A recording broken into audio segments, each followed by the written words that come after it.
It was a typical rainy afternoon in New York City. The streets were slick with water, and the gray sky hung heavy, threatening more rain. People rushed by, their umbrellas barely keeping up with the downpour, the sound of hurried footsteps blending with the constant hum of the city. Amid the hustle and bustle, one figure stood out, a homeless man, drenched to the bone, his clothes tattered and his face gaunt with exhaustion. His name was Jack. Once a respected architect, now a shadow of his former self, lost to the streets after a personal tragedy that shattered everything he knew. He hadn't asked for his life to spiral this way, but here he was, just another face in the crowd, invisible to most. The rain soaked through his thin jacket, and the cold crept deep into his bones. He had no place to go, no one to turn to, just the streets of Manhattan that stretched endlessly in front of him. Jack huddled beneath the awning of a closed shop, clutching a half-empty coffee cup he had found in a trash can. He wasn't begging for change today. He didn't have the energy for that. Today, he was just trying to survive, waiting for the storm to pass. It was then that he saw him, a familiar figure in the crowd, moving with purpose, his presence impossible to ignore.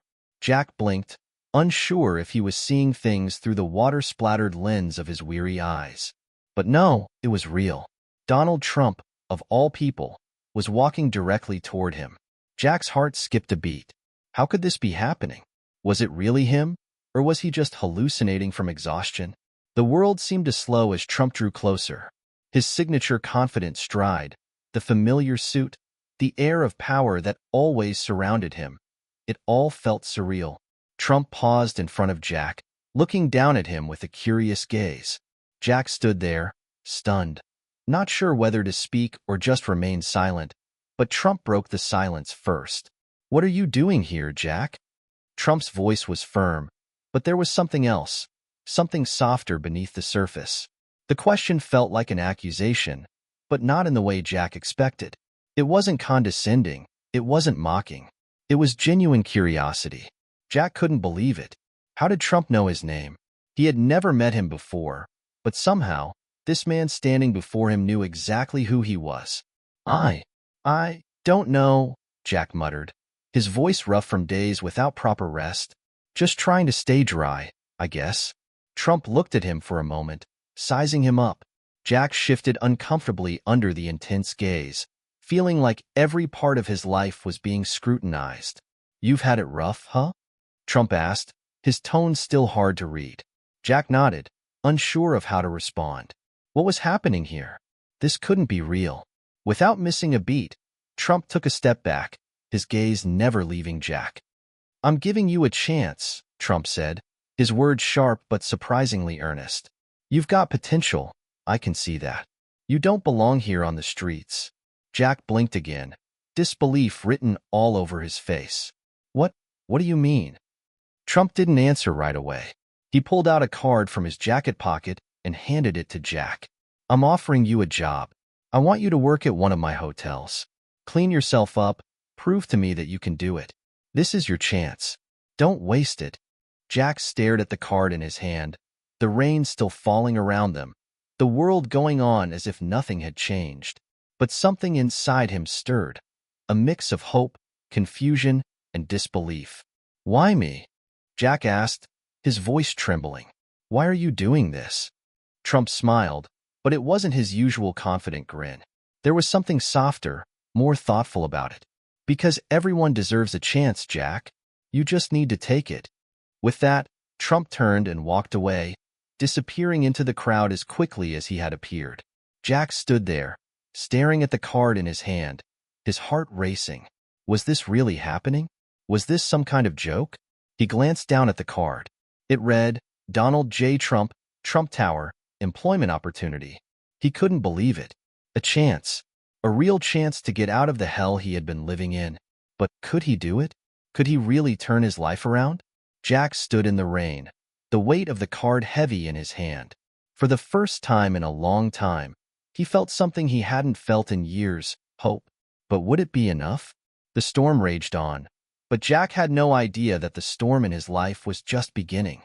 Hit subscribe and leave a comment with where you're watching from. This story might just spark a new beginning. What's one thing that always pushes you forward, even when things get tough? Jack wasn't always like this. He hadn't always been the homeless man huddling under a dingy awning in the middle of a downpour, hoping for some shelter, some warmth. He hadn't always been a broken shell of the man he used to be. Years ago, Jack had been on top of the world. A talented architect with a promising future, he had everything anyone could ask for. His life was meticulously planned, built on the foundation of a career he loved, a wife who adored him, and a young son who was the light of his life. The future was bright, the possibilities endless. But one fateful night, everything changed. It was a crisp winter evening, and Jack was finishing up a project late at the office.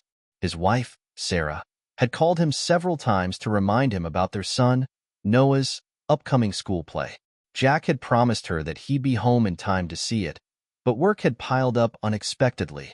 Jack, as usual, put the project first, hoping he could make it to the play in time. But fate had other plans. While Jack stayed late, Sarah and Noah were driving home after the play. A drunk driver ran a red light, crashing into their car at full speed. The impact was devastating, and both Sarah and Noah were killed instantly. Jack didn't find out until the next morning. The police arrived at his office with the news. The world around him collapsed in an instant. The man who had once held it all together, who had everything he wanted, was left with nothing. The grief, the guilt, the anger, all of it overwhelmed him. In a haze of sorrow, Jack abandoned his career, his home, everything that had once given his life meaning. He couldn't bear to stay in the house where they had shared so many memories, so he left, wandering the streets of New York City with no destination in mind. The life he had known became a distant memory, something that seemed as unreal as a dream he could never wake from. Months turned into years, and Jack never fully recovered. Every day felt like an uphill battle. The occasional sympathy from strangers was fleeting, and the loneliness was all-consuming. The memory of his family was both his greatest comfort and his deepest pain. He wasn't sure if he was living or just surviving anymore. But there was a moment, a brief moment, that Jack had almost forgotten. It was the feeling he had when he first lost everything, when he had promised himself that one day, somehow, he would rebuild. Somewhere deep inside, Jack had always known that he was capable of more than this. He just hadn't been able to find the strength to fight for it. But that moment, standing in the pouring rain, staring at the card Donald Trump had handed him, something stirred inside him. That spark of hope, long buried under the weight of his grief, had ignited again. Could this be the second chance he had been waiting for? Was he finally ready to take it? As Jack stood there, holding the card in his hand, his mind raced. He had spent so long pretending that his life was over, telling himself he wasn't worth saving, that he wasn't good enough to ever rise again. But now, someone powerful, someone who had everything, was offering him a lifeline. What was he supposed to do now? Was he ready to trust in this chance? Or would he let it slip away like so many things had in his life? Jack glanced down at the card again. Donald J. Trump, Trump Tower, employment opportunity. The letters seemed to stare back at him, daring him to make a choice. He stood there for what felt like hours, the rain soaking him to the bone, his thoughts swirling in a storm of confusion and doubt. But beneath the doubt, there was something else, a faint but undeniable feeling. Hope. For the first time in years, Jack felt the possibility of something more. Something beyond the empty streets, beyond the weight of his sorrow. Could he really make a new life for himself? Could he finally escape the ghosts that had haunted him for so long? Jack took a deep breath, his hand trembling slightly as he put the card in his jacket pocket. He wasn't sure what the future held. He didn't know if he had the strength to make it. But one thing was clear. This was his chance, and he wasn't going to let it slip away without at least trying. And with that, Jack made a decision. He would take the offer. He would show up at Trump Tower. He didn't know how or what would happen next, but for the first time in a long time, he felt like he was ready to fight for something. The storm continued to rage outside, but inside Jack, a new storm was brewing. A storm of hope, fear, and the possibility of a life he never thought he'd have again. The day after Jack received the card from Donald Trump, everything seemed like a blur.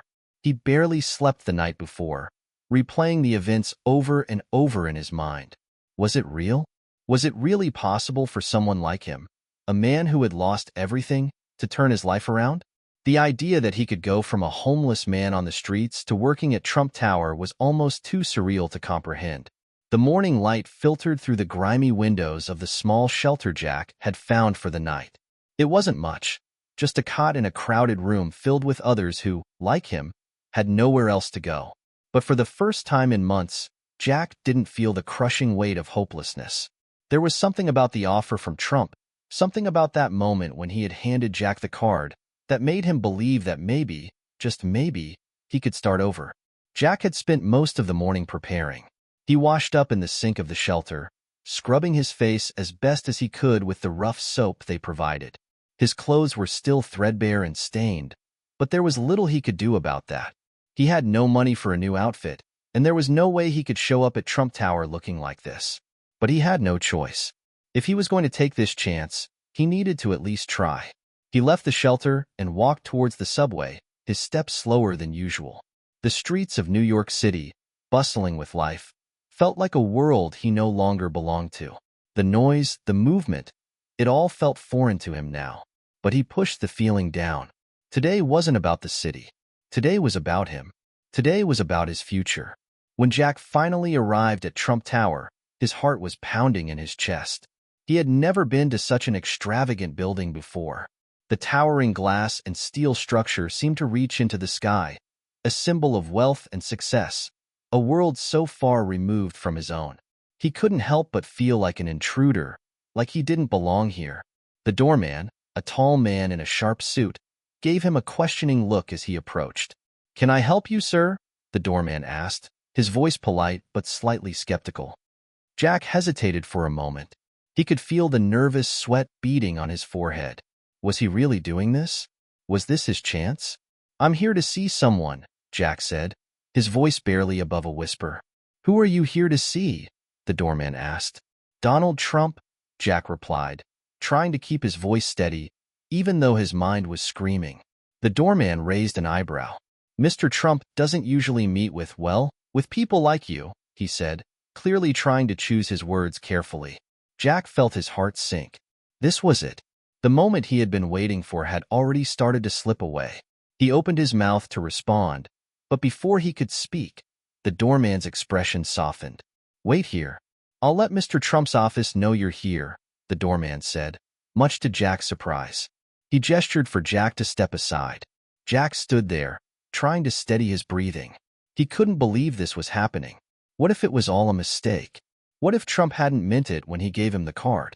What if he was about to be thrown out on the street once again? A few moments later, the doorman returned. "Follow me," he said, ushering Jack inside. The interior of Trump Tower was nothing short of impressive.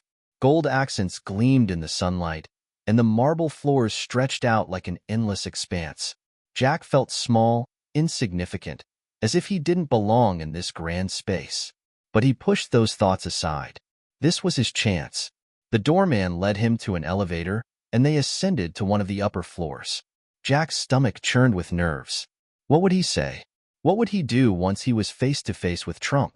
His thoughts raced, but before he could settle them, the elevator door opened, revealing a spacious office with sleek, modern furniture and a view of the city that seemed to stretch on forever. Standing in the center of the room was a man with a sharp suit and a piercing gaze, Donald Trump himself. "Jack," Trump said with a small smile, "glad you could make it. I was beginning to wonder if you'd show up." Jack stood there, frozen for a moment, unsure of what to say. This was real. This was happening. Thank you for the opportunity, Mr. Trump," Jack stammered. I don't know what to say." Trump chuckled softly. "Don't need to say much right now. I just wanted to see you for myself. See if you have what it takes. You've been through a lot, haven't you?"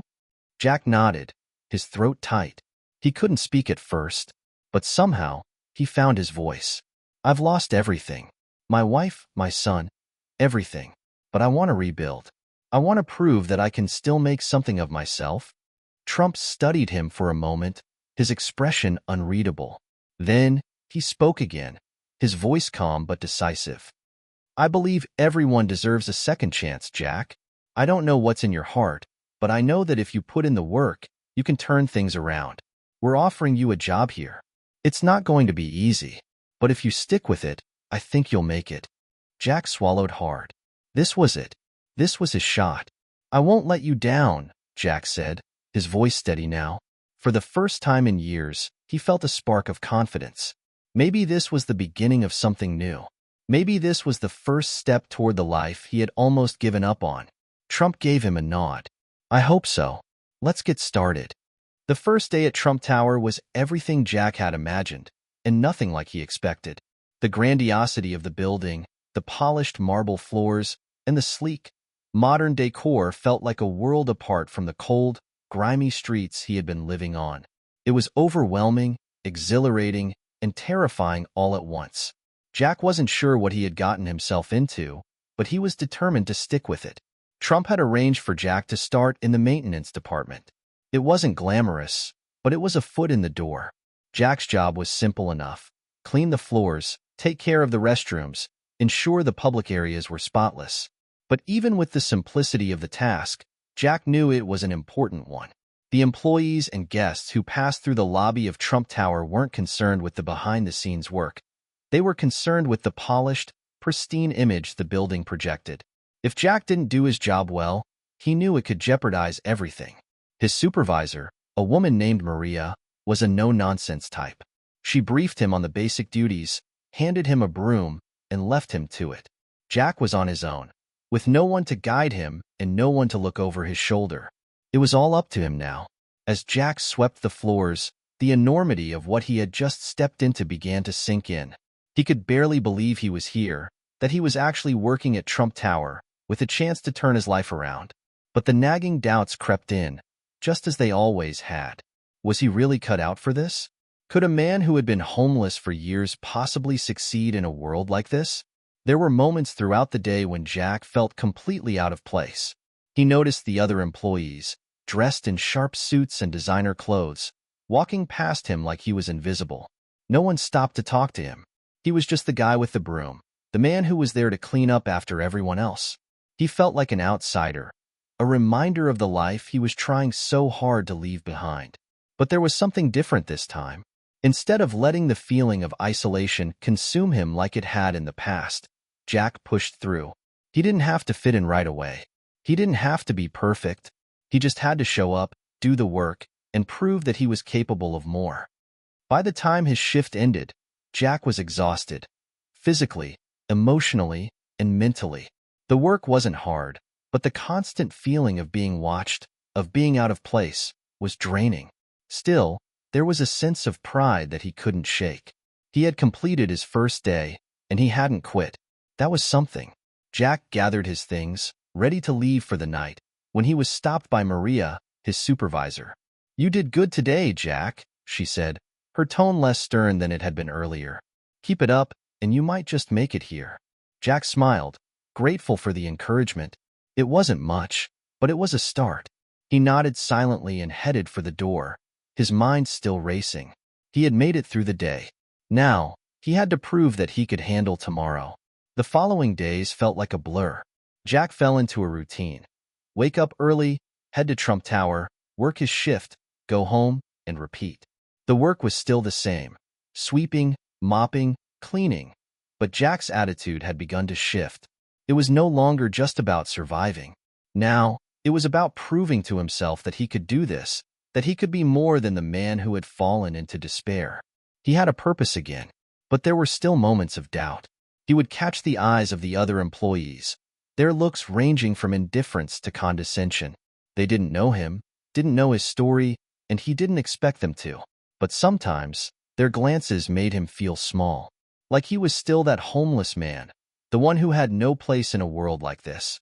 One morning, as Jack was wiping down the floors in the lobby, he overheard a conversation between two of the regular employees. "Who hired him?" one of them whispered. "A guy like that, homeless and all, working here? It's kind of embarrassing." Jack's heart sank. The comment stung, even though he knew it was probably true. He didn't belong here. Not yet. He wasn't ready to be a part of this world. But he was trying. He was doing his best. That afternoon, as Jack was cleaning the restroom, he found himself facing a decision. He could quit. He could walk away, go back to the streets, and forget this whole thing ever happened. It would be easier. He wouldn't have to face the judgment, the sneers, the whispers. But deep down, Jack knew that walking away would be the same as admitting defeat. He had come this far. He couldn't turn back now. He took a deep breath and pushed through. He had already made it through his first week. He had already faced the hardest part, showing up, and showing up was half the battle. As Jack cleaned the restrooms, he thought about his family, about Sarah and Noah and the life they had lost. They were gone, and nothing could bring them back. But maybe, just maybe, Jack could find a way to rebuild something new. A new life, a new future. It wouldn't be easy, but it would be worth it. The next morning, Jack showed up to work with a little more determination in his step. He didn't know what the future held, but he knew one thing for sure. He wasn't giving up. By the end of Jack's second week at Trump Tower, something started to shift. The days were still long, the work was still grueling, and the isolation was still there. But there was a new sense of purpose in Jack's routine. He had become more efficient in his tasks, less concerned with the judgmental looks from others, and more focused on doing his job well. His mornings were filled with a renewed sense of determination, and his evenings brought a sense of quiet satisfaction. Still, there were times when Jack found himself struggling with the weight of his past. His memories of the life he had lost, the family he had failed, the relationships that had crumbled, would occasionally flood his thoughts, making him question whether he truly deserved this second chance. But each time doubt crept in, Jack pushed it aside. He had no time for self-pity anymore. One afternoon, as Jack was sweeping the lobby, he caught a glimpse of someone approaching. A figure in a crisp suit, his stride purposeful. It was Donald Trump himself. Jack's heart skipped a beat. He had seen Trump on TV, read about his business ventures, but standing here, just a few feet away from him, was something else entirely. Trump walked past Jack, his eyes scanning the space around him. He didn't acknowledge Jack at first, but then, as if on a whim, he stopped and turned toward him. "Jack," Trump said, his voice steady but warm. "How's it going? How's your first couple of weeks been?" Jack blinked in surprise. He had expected Trump to walk right by without a second glance, as most people did. But here he was, taking the time to check in on him. "It's going well, Mr. Trump," Jack replied, trying to keep his voice steady. "I'm learning a lot, and I'm just taking it one day at a time." Trump nodded approvingly. "Good. That's what it's all about, staying focused. You're doing well, but I want to see more from you. You've got potential, Jack. But potential means nothing unless you put in the effort. You've got to work harder than anyone else if you want to make it." Jack swallowed, feeling a mixture of pride and nervousness. He hadn't expected this kind of encouragement from someone like Trump, especially not after only a couple of weeks. But it felt real. This wasn't just empty words. Trump believed in him, and for the first time in a long time, Jack believed in himself. "I'll keep pushing," Jack said, his voice more confident than it had been in days. "I won't let you down." Trump gave a brief, approving nod before turning to leave. "Good. Show me what you've got, Jack." That night, Jack couldn't stop thinking about Trump's words. He had always known that hard work was the key to success, but hearing it from someone like Donald Trump made it feel more real, more urgent. Jack wasn't just cleaning floors anymore. He was building something. He was proving to himself, and to Trump, that he was worthy of this second chance. Over the next few weeks, Jack's attitude began to change. He started coming in early and staying late. He paid attention to the little things, the smudges on the windows, the stains in the corners that most people wouldn't notice. He began to take pride in his work, as simple as it seemed. The more effort he put in, the more it seemed to matter. One day, as Jack was working, he overheard a conversation between two employees at Trump Tower. They were talking about the maintenance staff, and Jack could hear his name being mentioned. "Have you noticed Jack? The guy who started a few weeks ago," one of them said. "He's really been stepping it up lately. He's always here early, stays late, and his work is spotless. I've never seen someone so dedicated to something so small." "Yeah, I've seen him," the other employee replied. "I thought he was just another guy who wouldn't last, but I'm impressed. He's really making an effort. Maybe he's got something after all. Jack's heart raced. He had done it. He had started to make an impression. It wasn't much yet, but it was a start. For the first time, he wasn't just invisible. He was being noticed. And that meant something. One day, as Jack was finishing up his shift, Maria, his supervisor, approached him. She looked at him with a serious expression, but there was something else in her eyes. Something Jack couldn't quite place. "Jack, I've been watching you," she said, her voice steady. "And I'm impressed. You've come a long way in a short amount of time. You're not just doing the work, you're doing it well. I think you've earned a chance to move up." Jack blinked, unsure he had heard her correctly. "Move up? What do you mean?" Maria smiled slightly. "We have an opening in the front desk department. It's a step up from what you're doing now. You'll be interacting with clients, taking calls, handling some important tasks. It's a bigger responsibility, but I think you can handle it." Jack was stunned. It felt like everything was happening so fast. A chance to move up, to leave behind the manual labor and take on something more challenging. It was everything he had hoped for, but he didn't know if he was ready. "I don't know if I can do it," Jack said quietly, more to himself than to Maria. "I've been cleaning floors for so long.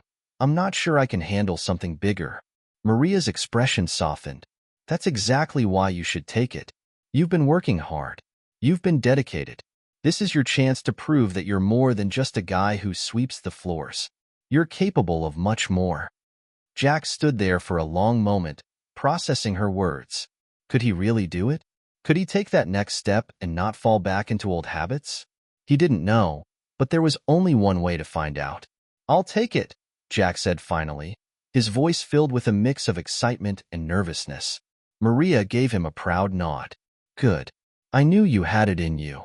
Jack's heart raced as he walked to the front desk the next morning. His new assignment. The lobby of Trump Tower had never felt so intimidating, not because of its grandeur, but because Jack was no longer just another face among the crowd. He was stepping into a new role, and with that came new expectations. As he approached the front desk, he felt his palms start to sweat. Maria had told him that he would be handling a lot of responsibility now, greeting guests, answering phones, and assisting high-profile clients. It was a big change from mopping floors and scrubbing restrooms, but Jack was ready for it. Or at least, he hoped he was. "Jack, over here," Maria called from behind the front desk. She motioned for him to join her. He took a deep breath and walked over. The receptionist desk was sleek and modern, and the hum of business was constant. Guests moved in and out of the lobby, their heels clicking on the polished floor as they spoke in low tones to one another. Jack could see how polished and professional everyone seemed, and he felt a wave of self-doubt wash over him. "Don't worry," Maria said, as if sensing his unease. "You're going to do great. Just remember the basics. Smile, be polite, and stay calm." Jack nodded, though his mind was racing. The task seemed simple enough, but this was new territory. For so long, he had been invisible, just a homeless man who blended into the background of the city. Now, he was expected to stand out, to present himself as someone who belonged. The first few hours went by in a blur. Jack answered phone calls, directed guests to the appropriate offices, and even made a few small talk exchanges with some of the employees who passed by. At first, it felt strange. His voice seemed foreign to him as he greeted people. His hands shook slightly as he typed on the computer and sorted through files. But bit by bit, Jack started to find his rhythm. When he wasn't answering phones, he observed the seasoned staff at the front desk. There was one woman, Lisa, who was calm under pressure and handled even the most demanding clients with ease. Jack watched her closely, trying to pick up on her confidence and poise. Lisa noticed him watching her and gave him a small smile. "You're doing fine, Jack. Don't rush. This job is about being present, being patient, and being helpful. The rest will come." Jack couldn't believe how much he was learning in such a short amount of time. Each interaction, each phone call, each email was a chance to improve. By the end of his first day at the front desk, he was exhausted but proud of himself. He had made it through his first day in a role that had once seemed impossible for someone like him. The next few days were a blur of new tasks and responsibilities. Jack had to quickly familiarize himself with the office schedules, guest lists, and the building's many departments. There were moments when he felt completely overwhelmed, like he was out of his depth, but he didn't let himself falter. He was determined to prove that he was capable of more.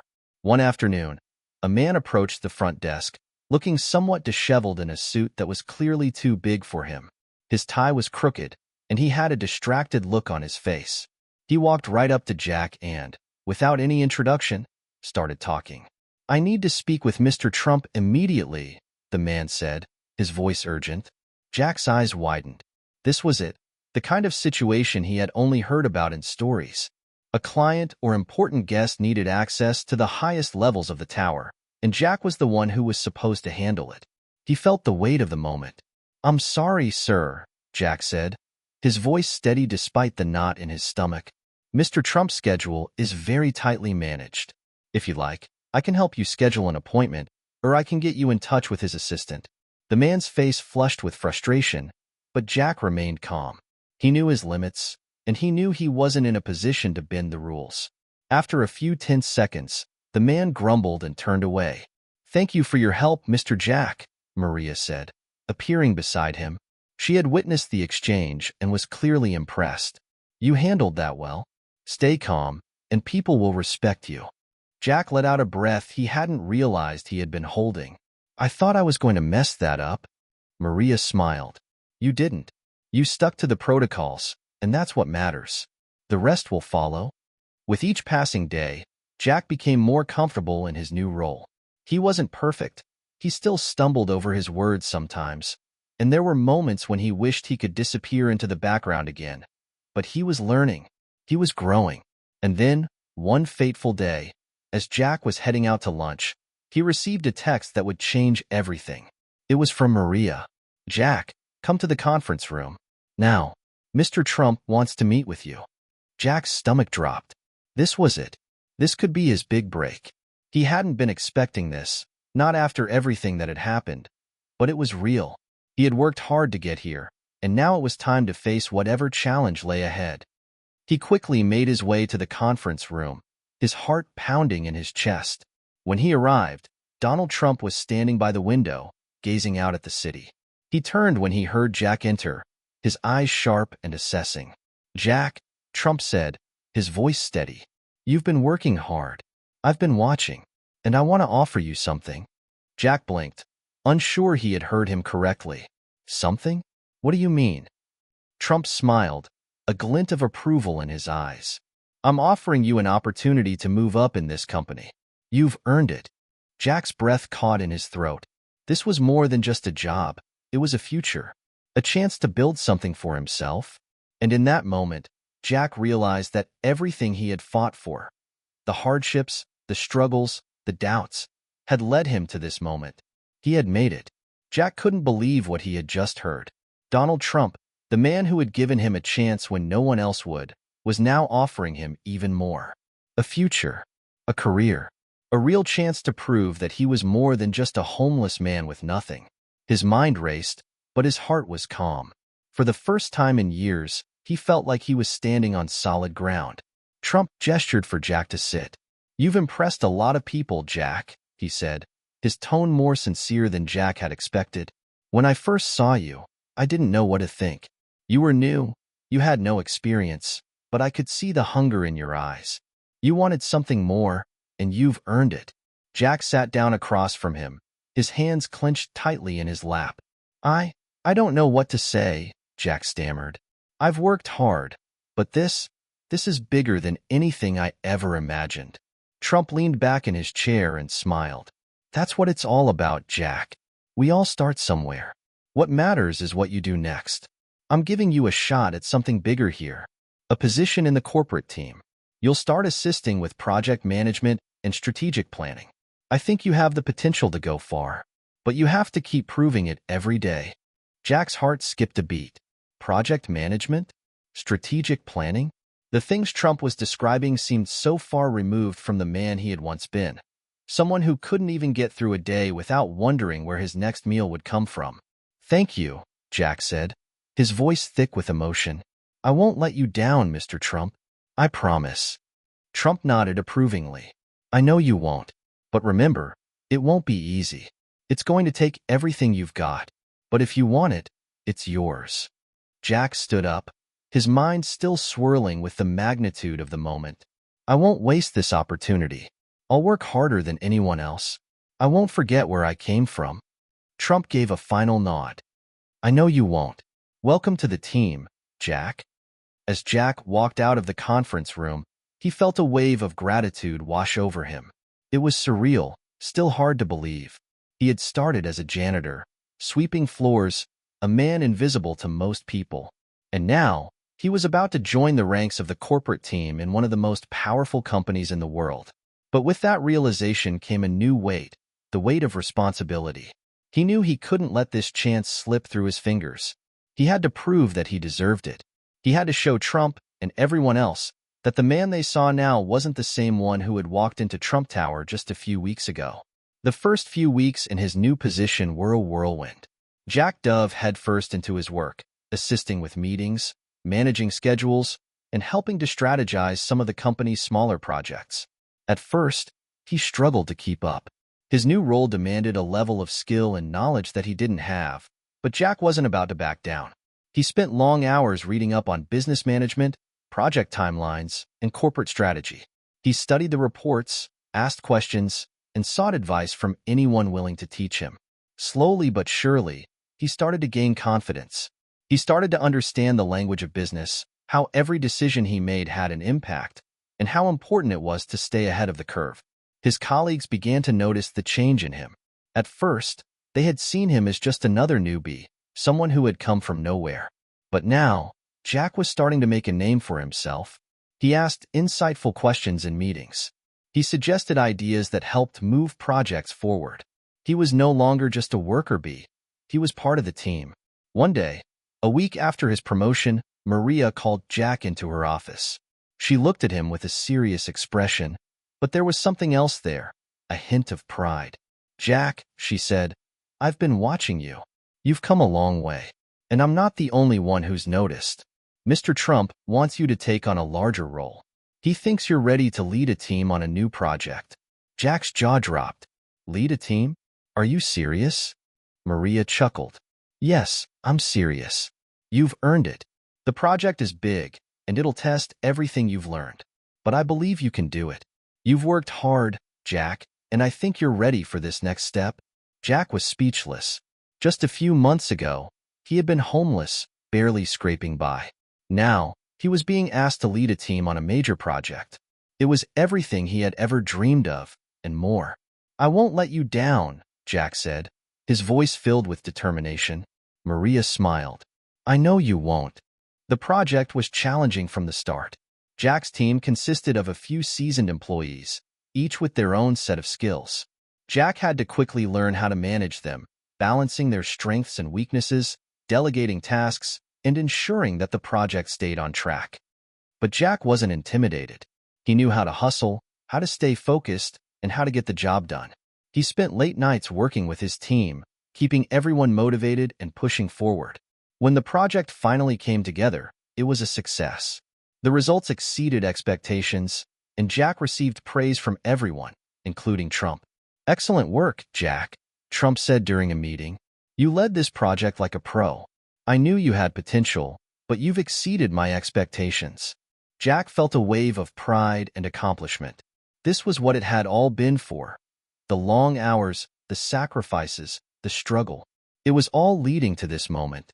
He had done it. He had made something of himself. The days were now filled with a new kind of purpose for Jack. The success of the project, the recognition, and the trust he had gained from Trump and his colleagues were not just rewards. They were signs that his life had truly changed. But Jack knew that the path to redemption was never a straight line. There were still challenges ahead, and he wasn't going to let them defeat him. Jack had gone from being invisible to being an integral part of the team. His colleagues who had once doubted him now came to him for advice. He no longer had to ask for help. It seemed like everyone around him was eager to offer it. The confidence in his abilities was growing, but with that confidence came a new level of responsibility that he wasn't entirely prepared for. One evening, as Jack sat at his desk going over the latest project proposal, Maria came into his office with a serious look on her face. Jack, Can I talk to you for a second? She asked, her voice unusually soft. Jack looked up from his work, sensing the shift in the air. Of course, Maria. What's up? She closed the door behind her and took a seat across from him. You've been doing great, really great. But I think there's something you need to know. Some of the senior team members, they've been talking.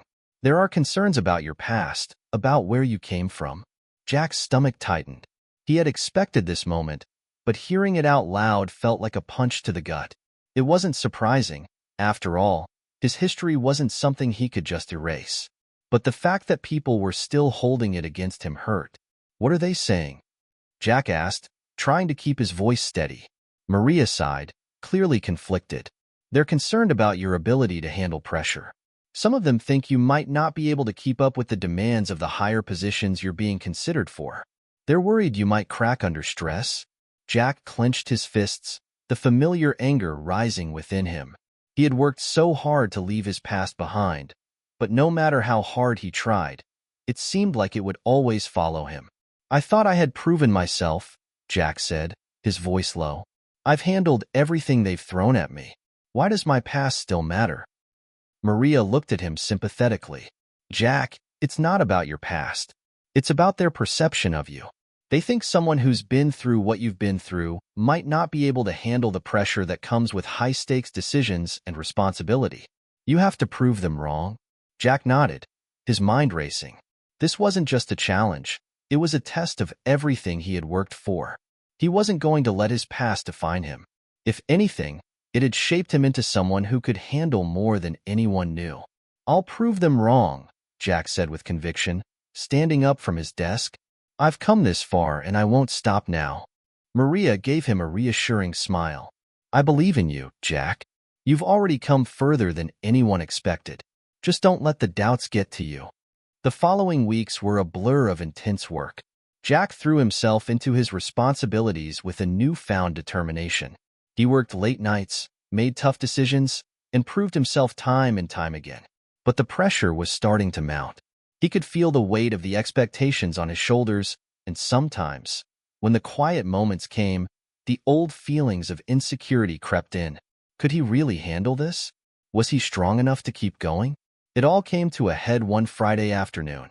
Jack had been working nonstop for over a week on a critical presentation for a potential investor. The stakes were high, and everything depended on the outcome. But as he prepared to meet with the investor, Jack received a call that threw him off balance. His father, the man who had abandoned him when he was just a child, had shown up at the gates of Trump Tower. Jack's hands trembled as he stared at his phone. His father, a man he had not seen in years, was asking to see him. The emotions flooded back, the anger, the hurt, the sense of abandonment. Jack wasn't sure what to do. He couldn't focus on the meeting with the investor while this unresolved chapter of his life was suddenly thrust into his face. Maria, noticing the tension in Jack's eyes, came over. Hey, you all right? You look like you've seen a ghost. Jack showed her the message on his phone, his voice shaky. It's my father. He wants to see me. Maria's face softened. I know that's tough, but you can't let it derail you. You've worked too hard to let this mess up what you've built here. You don't have to see him if you're not ready. Jack ran a hand through his hair, struggling with the decision. On one hand, this was a chance for closure. On the other, it could jeopardize everything he had worked for. His father had never supported him. He had always been an absent figure, someone who chose his own path over the well-being of his son. I'm not sure if I'm ready to face him, Jack admitted, feeling the vulnerability that came with the realization. But what if I never get another chance to understand why he left? What if I regret not seeing him? Maria placed a hand on his shoulder. Take a deep breath. You don't have to make any decision right now. Whatever you choose, just remember you've already come so far. Don't let anyone pull you back down, especially someone who never believed in you. Jack nodded, taking a moment to breathe. He had come this far because he refused to let his past control him. His future was in his hands now, and it was up to him to decide whether this was a chapter worth revisiting. With a deep breath, Jack made his decision. He would face his father, but on his terms. He wouldn't let the man who had once abandoned him take away the confidence and strength he had built. Not now, not ever. The decision had been made, but that didn't make it any easier for Jack. The thought of facing his father stirred up a whirlwind of emotions: rage, confusion, and a lingering sense of abandonment. He hadn't seen the man in over a decade. His father's absence had shaped so much of his life, often leaving a hole that Jack couldn't quite fill, no matter how much success or progress he achieved. Now, after everything he had fought for, he was being asked to face that part of his past. Jack stood outside Trump Tower, staring at the message on his phone one more time. His father was waiting for him. Jack couldn't help but feel that familiar knot in his stomach tighten. The same feeling he had when he was younger, when he would sit in the kitchen, waiting for his father to come home, only for him to never show up. "Hey, Jack." Maria's voice broke his reverie. She had seen him standing there for a few minutes, lost in thought. "You good?" Jack took a deep breath, trying to steady himself. "Yeah, just trying to figure this out." He glanced down at the phone again, as if it might offer him some kind of answer. "My father's here. He wants to see me." Maria's expression softened, knowing full well what Jack was feeling. She could see the internal battle waging inside him. "I know you're not sure about this, but remember, you've changed. You're not the same person you were before. You have the power to decide how this plays out, Jack." Jack nodded, appreciating her support. "I'm just not sure what to expect. I don't even know what I'll say to him." Maria smiled gently. "That's okay. You don't have to have all the answers. Just go in there, take it one step at a time. And remember, you've got a team here who believes in you." With that, Jack turned and made his way inside. The building, once a towering symbol of his unfulfilled dreams, now felt like a place where anything was possible. But this, facing the father who had let him down, was a different kind of challenge. As Jack rode the elevator up to the top floor, his mind raced. He thought about all the things he wanted to say. The anger, the hurt, but he also knew that it was time for closure. When Jack stepped off the elevator, he was met by the receptionist, who greeted him with a smile. "Mr. Trump has asked me to direct you to his office. Your father is waiting for you in the conference room." Jack nodded, trying to keep his composure. He was ready to face whatever awaited him, but the unease in his chest was hard to shake off. He walked slowly down the hallway, each step growing heavier as he neared the door. When he reached it, he paused, took a deep breath, and opened it. Sitting at the long conference table was the man who had once been his world, his father. Time had aged him, but Jack could still recognize the same man who had disappeared from his life so many years ago. His father looked up as Jack entered, and for a brief moment, their eyes met. "Jack," his father said, his voice rough with emotion. "I didn't know where to start, but I guess I should start by saying I'm sorry." The words, though simple, hit Jack like a ton of bricks. He wasn't sure if he was ready to hear them, but they came anyway, raw and unfiltered. Jack crossed his arms, not knowing how to respond. "You're sorry? After everything, you think a simple apology is enough?" He couldn't stop himself. The anger, the frustration, it all poured out. "You left me and my mother. You never called, never came back, and now you show up like nothing happened?" His father winced, but he didn't interrupt. He sat there, taking the full force of Jack's words. The years of neglect, the pain, everything Jack had bottled up was now spilling out. "I know I don't deserve your forgiveness," his father said softly, "but I've been trying to make sense of everything. And I know I can't change the past, but I regret the decisions I made. I was selfish. I thought I could escape from everything, and in doing that, I lost my family. I lost you." Jack's heart was racing. This was it, the moment he had been waiting for, his father's apology. But instead of feeling relief or closure, he only felt more conflicted. He wanted to scream at him, to tell him how much pain he had caused. But part of him, buried deep down, wanted to hear his father's explanation, to understand why he had left. "Why, Dad?" Jack asked, his voice barely above a whisper. "Why didn't you come back? Why did you leave me with nothing?" His father sighed deeply, his face crumpling with regret. "I was weak. I couldn't handle the responsibility. I thought it would be easier to leave than to face the challenges of being a father. I wasn't ready for it, and by the time I realized that, it was too late. I thought you were better off without me. Jack's chest tightened at the words. His father had always been a ghost, a shadow in his life. But hearing these words made it all the more real. His father had made a choice, one that had cost them both so much. I can't change what happened, Jack, his father continued, but I want to try and be a part of your life now, if you'll let me. Jack felt a mixture of anger and sorrow. He had spent so many years blaming this man for his hardships, for the things he had to go through. And now, after everything, he was asking for a chance? I don't know if I can forgive you, Jack said, his voice low but firm. But I'm not the same person I was. I've worked hard to get to where I am. I've built my life from the ground up, and that's something you'll never take away from me. His father nodded, the weight of Jack's words sinking in. I understand, and I don't expect you to forgive me just like that. But if you'll give me a chance, I want to be there for you from now on. Jack looked at the man sitting before him, the man who had once been everything to him, and yet had turned his back when he needed him the most. Could he trust him again? Could he allow this man back into his life, knowing that nothing could change the years they had lost? The decision wasn't easy, but Jack knew one thing. He had to move forward. Not for his father, but for himself. He had to let go of the past, even if it still hurt. The past had shaped him, but it would not define him anymore. I can't forget what happened, Jack said finally, his voice steady. But I'm willing to take things one step at a time. Let's see where this goes. The days that followed Jack's confrontation with his father were filled with a whirlwind of emotions. There was no magical moment of instant forgiveness. That wasn't how it worked. Instead, there was an understanding that healing would take time. Time for both Jack and his father to rebuild trust. Time for Jack to come to terms with the past he could no longer change. Jack had agreed to take small steps toward rebuilding their relationship. He didn't know where it would go, but he was willing to give it a chance. The meeting with his father wasn't the end of their story. It was just the beginning of a new chapter. And as uncertain as it felt, it was also liberating. Jack knew he had control now. The past no longer held him hostage. But there was still one thing that weighed heavily on his mind: his career. Even with the drama of his personal life, the stakes of his professional life remained high. He had worked so hard to get where he was, and now, it felt like everything was teetering on the edge.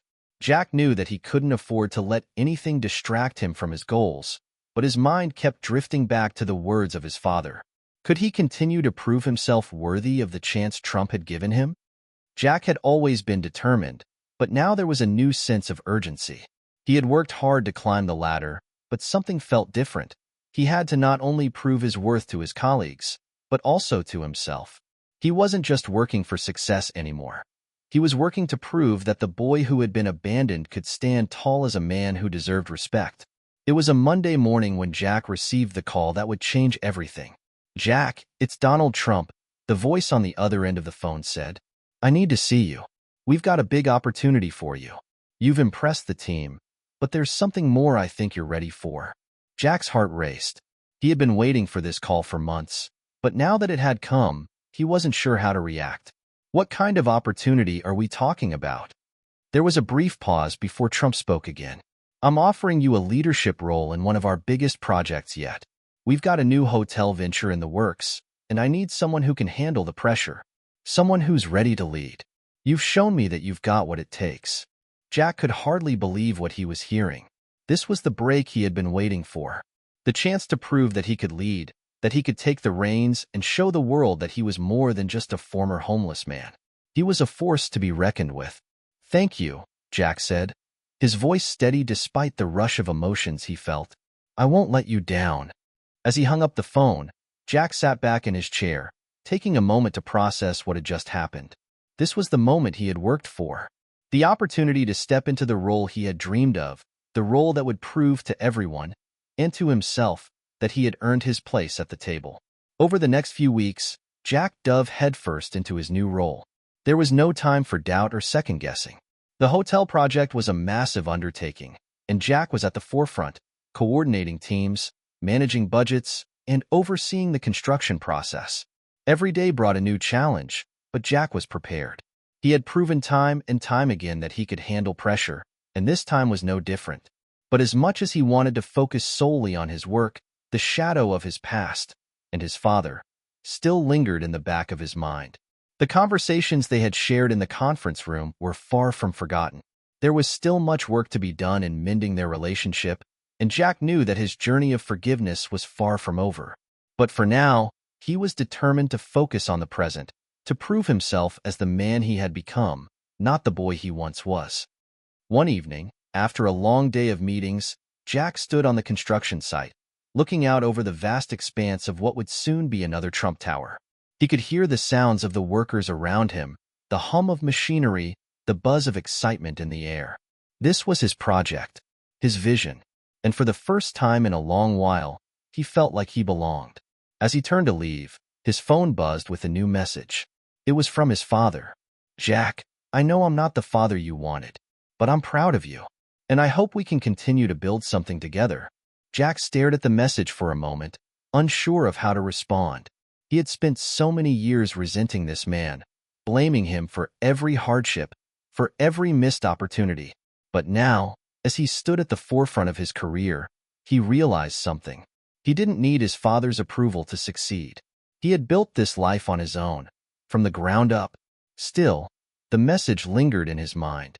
It wasn't the apology he had wanted, but it was a step in the right direction. And perhaps that was enough, for now. As Jack walked away from the site, he felt a sense of peace settling over him. There were still obstacles ahead, both personally and professionally, but for the first time in years, he felt ready to face them. With each step he took, he was moving forward, leaving the past behind and embracing the new opportunities that awaited him. His father's message, though small, was a reminder that even the most fractured relationships could have the possibility of healing. But for Jack, the real victory was the realization that he didn't need anyone's validation to know his worth. He had already proven it to himself. Jack had come a long way, and no matter what the future held, he knew he was ready to face it. The success of the Trump Tower project was now fully in Jack's hands. The excitement that had come with the initial offer was quickly replaced by the weight of responsibility. As each day passed, Jack found himself navigating a web of challenges. The project was massive, one of the largest endeavors his team had ever taken on. But with that size came incredible pressure. Every decision, every meeting, every dollar spent was scrutinized. Failure wasn't an option. The stakes were too high. Jack had always been driven, but this was different. This wasn't just about proving he belonged anymore. This was about setting a standard for what he could accomplish. For the first time, he realized that his success wasn't just his own. It was tied to the legacy of those who had given him a chance. It wasn't just Trump anymore. It was the team, his colleagues, and even his father, who was now slowly inching his way back into Jack's life. Jack couldn't let them down. Each morning, he would wake up at 5 a.m., do a quick workout to clear his head, and then dive into his day. The pace was grueling. He spent hours in meetings, dealing with contractors, developers, and project managers. There were the constant phone calls, the endless reports, and the deadlines that loomed over him like a storm cloud. He had no time to second-guess himself. There was always something that demanded his attention. But with all this, Jack felt an underlying sense of tension building within him. The anxiety he had felt before, when he was struggling just to get by, seemed to be creeping back into his life. He had worked so hard to leave that version of himself behind. But now, the pressure to perform at such a high level brought a new kind of stress. Could he handle it all? Could he keep up the pace? He leaned back in his chair one evening, staring at the blueprints of the Trump Tower. His mind raced with numbers, strategies, and contingencies. But beneath it all, there was a deep fatigue setting in. The constant juggling of personal and professional life, the expectations, the weight of the past. It was beginning to feel like too much. Maria had noticed the change in Jack. He wasn't the same person she had met months ago. The man who was confident, optimistic, and driven by a sense of purpose. Now, he seemed distant, distracted, and often exhausted. It wasn't hard to see what was happening.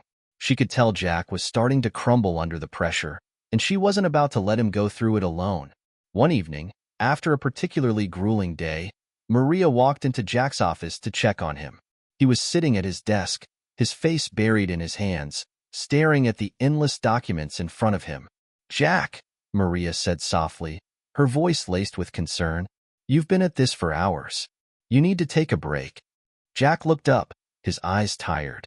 He wanted to argue, to insist that he had to keep going, but the exhaustion in his body and mind made it impossible to ignore. He had been pushing himself too hard. "I can't stop, Maria," Jack said, rubbing his temples. "If I stop now, it's all going to fall apart. I can't afford to let this slip. Not now." Maria took a seat across from him, looking him in the eye. "I get it, Jack. You've worked so hard to get to this point. But this isn't just about the project. This is about you. If you keep going at this pace, you'll burn out. You have to take care of yourself first, or none of this will matter." Jack sighed, leaning back in his chair. He knew she was right, but the fear of failure gripped him. What if I fail? What if I don't live up to the expectations? What if I let everyone down? Maria's voice softened. "You've already proven so much, Jack. You've come so far from where you started. But this, right here, this is your breaking point. You can't do it all alone. You need to trust the people around you. Trust that you've built a strong team, and they will carry the load with you." Jack stared at her for a moment, taking in her words. His mind fought against the idea of slowing down, but something in Maria's eyes made him pause. Maybe it was time to stop carrying the weight alone. Maybe it was time to ask for help. "You're right," Jack finally admitted. "I can't keep going like this. I've been so focused on proving myself that I forgot why I started all of this in the first place." Maria smiled. "And what's that?" Jack took a deep breath, allowing himself a moment of clarity. "To prove to myself that I'm capable of more than what I once believed. But it's not just about the job or the success anymore. It's about building a life that matters. A life that doesn't revolve around stress and constant pressure." Maria nodded, her expression one of understanding. "Then take a step back when you need it. Your journey isn't just about the destination. It's about the process. You can't forget to enjoy the ride." The next day, Jack did something he hadn't done in a long time. He delegated. He made calls to his team, handed off some of the smaller tasks, and focused on the bigger picture. It wasn't easy, but as the day went on, Jack felt a shift inside him. He was still in control of the project, but he wasn't carrying the burden of it all by himself. For the first time in weeks, Jack took a moment to breathe. He stepped outside of the office and walked around the city, allowing himself to take in the sights and sounds of his surroundings. He needed this. He needed to remember that life wasn't just about the hustle. It was about balance. As he walked, his phone buzzed with a message from his father. "How's everything going, Jack? I've been thinking about you a lot. I know it's a big project, but I have faith in you." Jack paused, reading the message. There it was again. The same man who had walked away from him years ago, now offering his support. It was strange, but for the first time, Jack didn't feel anger or resentment. He felt something else, hope. Maybe they could rebuild. Maybe his father was finally showing up, just when Jack needed him most. He typed a quick reply. "Thanks, Dad. I'm figuring it out. It's been tough, but I'll get there." As Jack continued his walk, he realized something important. The weight of the world didn't have to rest on his shoulders alone. He had a team. He had Maria, and maybe, just maybe, he had the chance to rebuild his relationship with his father. And that was enough for now. As the weeks passed, Jack's life began to stabilize, but the pressure of leading the Trump Tower project was ever present. He had delegated. He had taken time for himself, and he had accepted that he couldn't do everything alone. Still, the weight of his responsibilities often felt like an unrelenting force. Every decision seemed to carry immense stakes, and Jack's mind was constantly preoccupied with what was at risk. His team had been doing well, making progress every day, but there were moments when Jack questioned whether he was truly the right person for this role. Was he capable of maintaining this level of success? Was he really prepared for the long-term impact of such a high-profile project? One evening, as he sat in his office, the walls of the high-rise around him seemed to close in. The windows, offering a panoramic view of the city, had always been a source of inspiration, but tonight, they felt like a reminder of the isolation that Jack sometimes felt. Success, he had learned, came at a cost. The higher he climbed, the farther away he seemed to drift from the life he once knew. His phone buzzed with a message from Maria, and for a moment, he hesitated to read it. He was afraid it would be another reminder of how stretched he had become. But he opened it anyway. "How's everything going, Jack? I know it's been tough, but I'm here if you need a break. Don't forget to breathe." Jack smiled softly. Maria's support had been his anchor through this whirlwind. She had seen him through some of his darkest moments and had been the one person who always reminded him to stay grounded. Still, despite her constant care, Jack couldn't help but feel that he was losing touch with everything that truly mattered. The project, his father, and his own personal growth. It all felt so overwhelming. He replied, typing quickly but carefully. "It's been crazy, but I'm managing. I appreciate you, Maria. I'll take a break soon, promise." As Jack set the phone down, he caught a glimpse of a photo on his desk. It was a picture of him and his mother, taken years ago when things were simpler, before the struggles of his youth had taken over. He stared at the photo for a long time, feeling a lump form in his throat. Had he forgotten why he started all this? Was the success worth sacrificing his peace of mind? The thought lingered, unanswered. The next morning, Jack met with the team on site. The project was moving smoothly, but there were always new challenges on the horizon. It was during a routine check-in that Jack realized just how much had changed. He noticed one of his lead contractors, Ben, pulling him aside. "Jack, we've hit a snag," Ben said, his voice low. "The permits for the top floors are delayed, and it's going to set us back weeks. We've been trying to push through, but it looks like we may need to make some hard calls." Jack's stomach dropped. Delays at this stage of the project could cost millions and jeopardize the entire timeline. The pressure to get everything right weighed heavily on him. This was the moment that could define everything. "What can we do to fix it?" Jack asked, his voice steady, but his mind raced. He had to make the right choice. There was no room for error. Ben hesitated for a moment before responding. "We'll need to make some quick adjustments to the construction plan, but it's going to require a significant budget increase. It's risky, Jack, but it might be the only way to meet the deadline."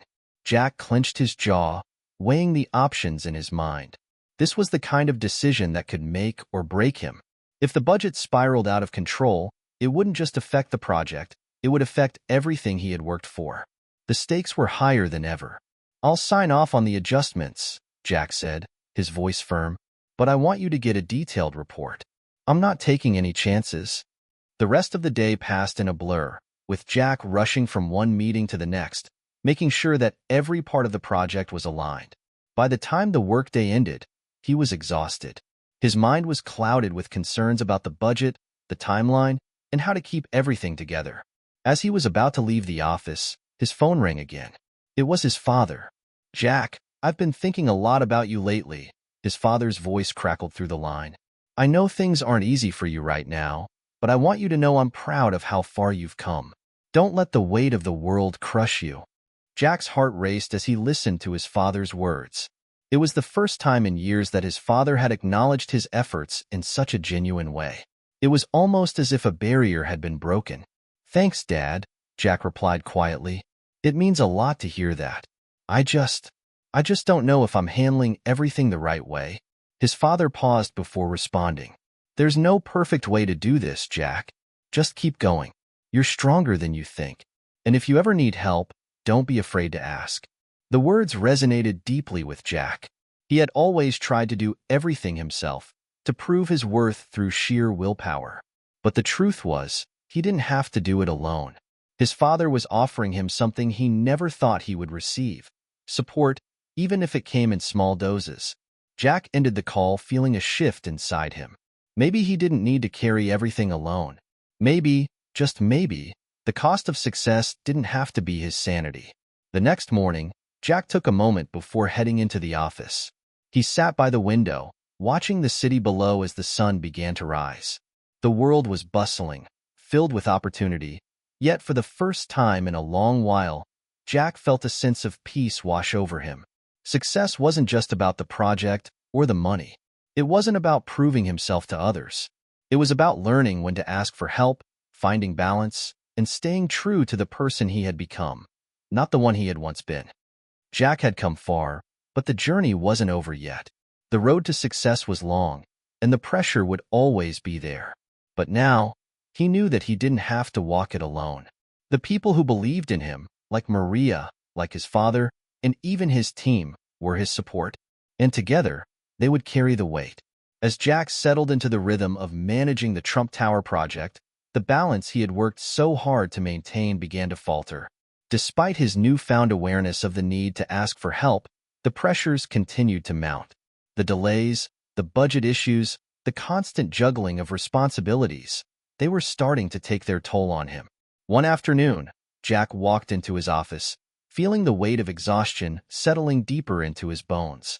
He had barely slept the night before, reviewing a series of reports that still hadn't fully addressed the project's ongoing setbacks. It was becoming clear that the more he pushed forward, the harder it was to keep everything from unraveling. His mind drifted to Maria. She had been so understanding, so patient, but even she could see the toll this was taking on him. He hadn't been the same lately. The vibrant, determined man she had first met was now overwhelmed and on edge. She had been giving him space, knowing he needed to figure things out on his own. But Jack knew it was time to face the truth. The phone buzzed on his desk, snapping him out of his thoughts. It was a message from his team, updating him on the progress of the construction. They had hit yet another snag, this time a structural issue on one of the upper floors. Jack's heart sank. Another setback, another failure. He ran his hands through his hair, frustration and fatigue washing over him. He wanted to scream, to throw something, to just give up. But he couldn't. He had to push through. This project was his ticket to proving his worth, not just to Trump but to himself. He had come so far, and he couldn't afford to lose it all now. Jack quickly typed out a response to his team, instructing them to fix the issue immediately and to keep him updated on every detail. He wasn't sure how much longer he could keep up this pace. He had always prided himself on his resilience, but lately, it felt like he was running on empty. Later that evening, as Jack was heading home, he found himself standing in the elevator, staring at his reflection in the mirror. The person looking back at him seemed so different from the man he had been just a few months ago. His face was thinner, his eyes more hollow. The once confident, determined man now seemed fragile, on the verge of breaking. As the elevator doors opened, Jack walked out into the lobby, where he was greeted by the familiar hum of the city outside. The world was moving at its usual pace, oblivious to the internal storm raging inside him. He stepped outside, taking a deep breath of the cold night air, trying to clear his mind. But no matter how many deep breaths he took, the weight of everything still hung over him. His phone buzzed again. This time, it was a call from his father. "Jack, how's everything going?" "You sound a little off," his father said, his voice gentle but concerned. Jack didn't know how to respond. How could he explain to his father that he felt like he was drowning? How could he admit that the dream he had fought so hard for was starting to feel like a nightmare? "I'm fine, Dad," Jack said, trying to mask the exhaustion in his voice. "Just a lot of things going on right now." His father paused. "I know you're under a lot of pressure, son, but you have to take care of yourself. No amount of success is worth sacrificing your health or your peace of mind." Jack felt a pang in his chest. His father's words struck a chord, but Jack wasn't ready to hear them. He still believed that he had to prove himself, that he couldn't show any weakness. But deep down, he knew his father was right. The cost of his success had become too high.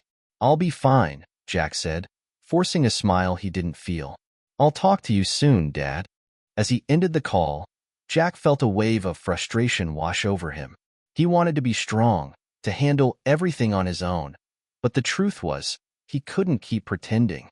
He was reaching his breaking point, and he knew it. The next day, things took a turn for the worse. The issues with the construction project escalated, and Jack found himself embroiled in a heated meeting with his team. There were contractors arguing, deadlines being missed, and every decision seemed to lead to more problems. It was chaos. Jack stood at the center of the meeting, trying to keep his composure. His hands trembled as he flipped through the reports, his mind racing with potential solutions. But nothing seemed to work. The pressure was suffocating, and Jack was no longer sure how much longer he could keep up the facade of control. "Jack, we need to make a decision," one of his lead project managers, Steve, said, his voice sharp. "We can't keep going like this. Something's got to give." Jack stared at the table, his mind spinning. He wanted to scream, to tell them all that he was out of his depth, but instead, he clenched his fists and nodded. "Do whatever you need to do," Jack said, his voice barely above a whisper. "Just get it done." As the team filed out of the room, Jack sat alone in the silence, the weight of his choices pressing down on him. He had pushed so hard to get to this point, but now, it felt like everything was slipping through his fingers. He was losing control, and he didn't know how to stop it. Maria's face flashed in his mind. She had warned him, over and over again, to take care of himself, but Jack hadn't listened. He had been so focused on proving his worth that he had ignored the signs that he was burning out. With a sigh, Jack stood up and walked over to the window, looking out at the city below. The view was as breathtaking as ever, but it no longer felt like a symbol of success. It felt like a reminder of everything he had sacrificed to get here. He had come so far, but at what cost? That evening, Jack sat in his apartment, surrounded by papers and empty takeout containers. His mind was a blur of numbers, timelines, and setbacks. The weight of everything, his career, his family, his past, was pressing on him. He couldn't take it any longer. Something had to give. And then, in the quiet of the room, he made a decision. He picked up his phone and called Maria. "Maria, I need to talk," he said, his voice shaky. She answered immediately. "Of course, Jack. What's going on?" Jack took a deep breath. "I can't keep doing this alone. I'm not okay. I'm not sure I ever was." Maria's voice softened, filled with concern. "Jack, you don't have to do this alone. You're not a failure for needing help. It's okay to lean on the people who care about you." For the first time in weeks, Jack allowed himself to feel the relief of letting go. He wasn't alone, and for the first time in a long time, he felt like maybe, just maybe, he could begin to rebuild. After Jack's call with Maria, something inside him began to shift. The weight he had carried for so long, the burden of perfection and the need to succeed at all costs, had begun to loosen. It wasn't a quick change, and it certainly wasn't easy, but for the first time in a long while, Jack felt a sense of clarity. The next day, he walked into the office with a renewed sense of purpose. He had a plan, a new approach that involved opening up more, delegating tasks, and, most importantly, finding a balance between his personal and professional life. No longer would he let the pressures of the Trump Tower project overwhelm him. He had made a decision to fight for his well-being as much as he fought for the success of the building. Maria had offered to help him through the process, suggesting that they take small steps together. Jack had accepted her offer, grateful for her unwavering support. It was clear to him now that she wasn't just a romantic partner. She was his lifeline. But making these changes wasn't going to be easy. Jack had built his career on his ability to handle pressure, to be the person who could solve any problem, and to always have an answer. Letting go of that control felt like an impossible task, but he was ready to try. Over the next few weeks, Jack worked with his team to find solutions that didn't require him to do everything himself. He began to trust others more, relying on his colleagues to step up and take ownership of their respective tasks. At first, there were hiccups. Old habits died hard, and there were moments when Jack felt the familiar pull to step in and take over. But with each passing day, he found it easier to resist the urge. He also made time for himself, something he hadn't done in months. Even small things, like taking walks outside or having dinner with Maria, made a huge difference. These moments of calm helped him regain perspective, reminding him that life was about more than just work. He had a life, he had loved ones, and those things mattered more than any building project. Maria was there every step of the way, encouraging him to slow down and find peace amidst the chaos. They went on hikes together, attended art exhibits, and spent quiet evenings watching movies on the couch. For the first time in a long time, Jack began to rediscover the simple joys of life, ones that didn't involve meetings, deadlines, or the never-ending pursuit of success. But as Jack slowly found his footing again, the project continued to face obstacles. The delays had cost a fortune, and despite his best efforts to smooth things over, the financial pressure was mounting. The looming deadline was growing closer, and Jack knew that the project's success would determine not just his career, but also his future with the Trump organization. One morning, Jack sat in his office, staring at the numbers in front of him. The costs were higher than expected, and the timeline was slipping further. His father's words echoed in his mind. No amount of success is worth sacrificing your health or your peace of mind. Jack had already sacrificed so much, but he knew there was one thing he couldn't afford to lose: his integrity. A knock on his office door pulled him from his thoughts. It was Steve, the lead contractor. Jack's heart skipped a beat as Steve entered, carrying a stack of reports. "Jack, I've got some bad news," Steve said, his face serious. "The budget's taken another hit. We're going to have to make some cuts if we want to stay on track." Jack took a deep breath, trying to stay calm. "What kind of cuts?" he asked, his voice steady but tight. "We're talking about reducing labor hours, trimming non-essential materials, and pushing back some of the finishing details. It's not ideal, but it might be the only way we can meet the deadline without completely blowing the budget." Jack ran his fingers through his hair. He had been hoping for a miracle, but it seemed the reality of the situation was unavoidable. "Do what you have to do," he said, "but make sure it doesn't compromise the quality. We can't afford to cut corners now." As Steve nodded and left the office, Jack felt a sense of resignation wash over him. The project was at a crossroads, and every decision from here on out could have significant consequences.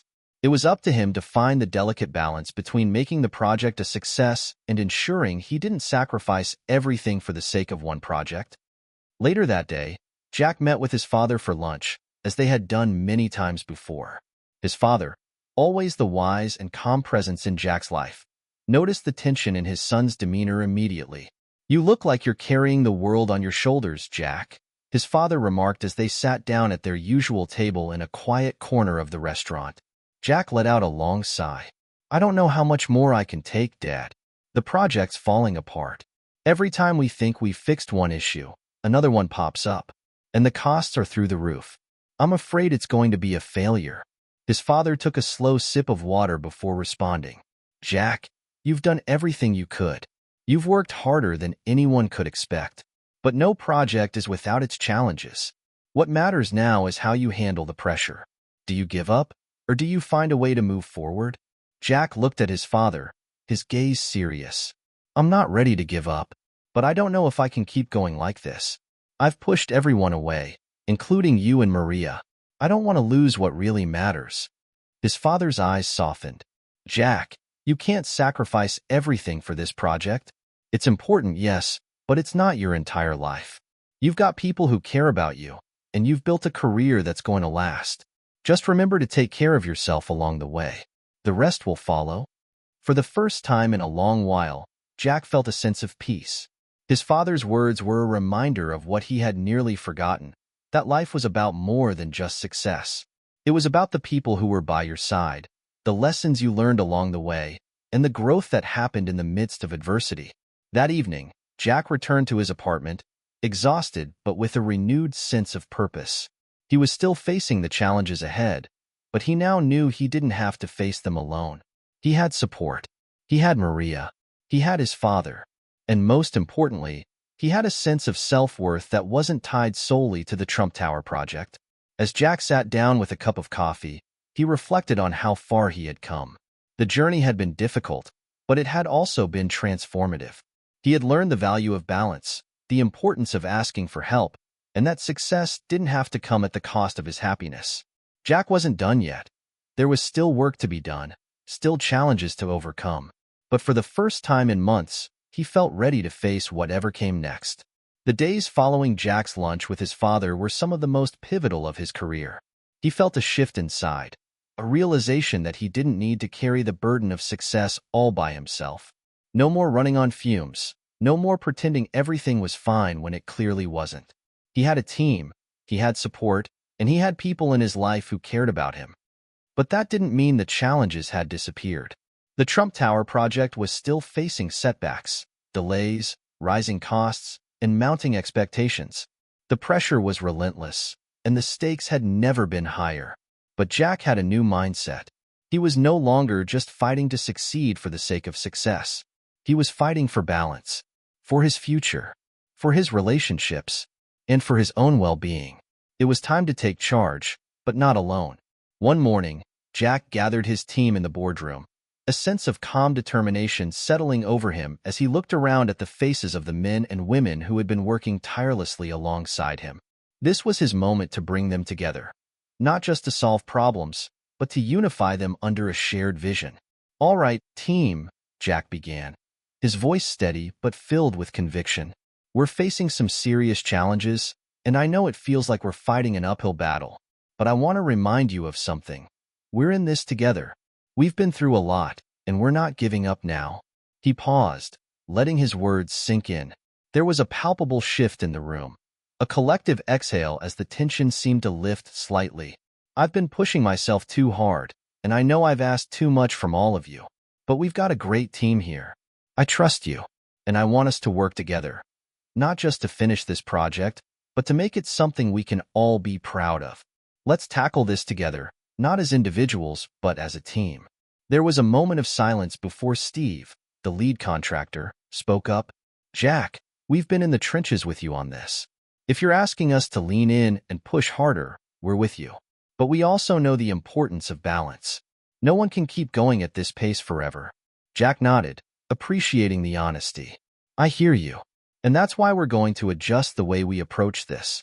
We'll still push hard, but we'll do it in a way that's sustainable. We'll keep communicating, and we'll keep supporting each other. We're all in this together." The team looked around at each other, nodding in agreement. There was a newfound sense of unity in the room. They weren't just working for Jack. They were working for each other, for the shared goal of success, but also for the understanding that their well-being mattered.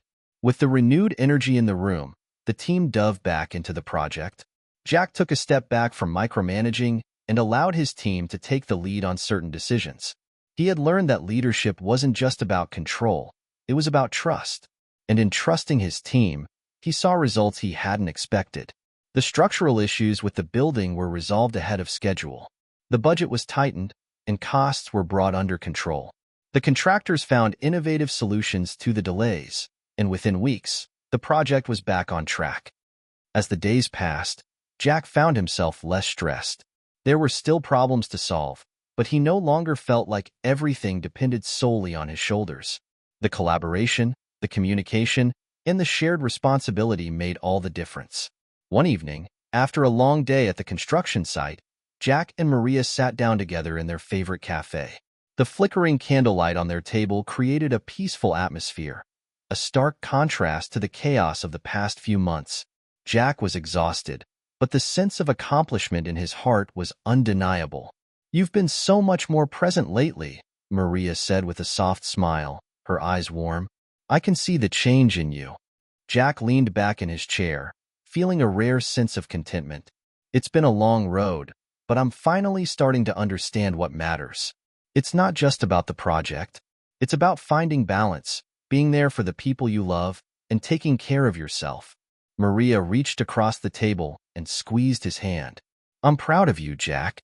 I know it hasn't been easy, but you're figuring it out, and I'm here for you every step of the way." Jack smiled, feeling the weight that had burdened him for so long start to lift. "Thank you, Maria. I couldn't have made it through without you." As the weeks turned into months, Jack's vision for the Trump Tower project began to take shape in a way he hadn't imagined possible. The building was nearing completion, and while there were still challenges ahead, Jack felt confident that they could finish strong. He had learned the value of collaboration, the importance of setting boundaries, and the power of asking for help when needed. His relationship with Maria had also flourished.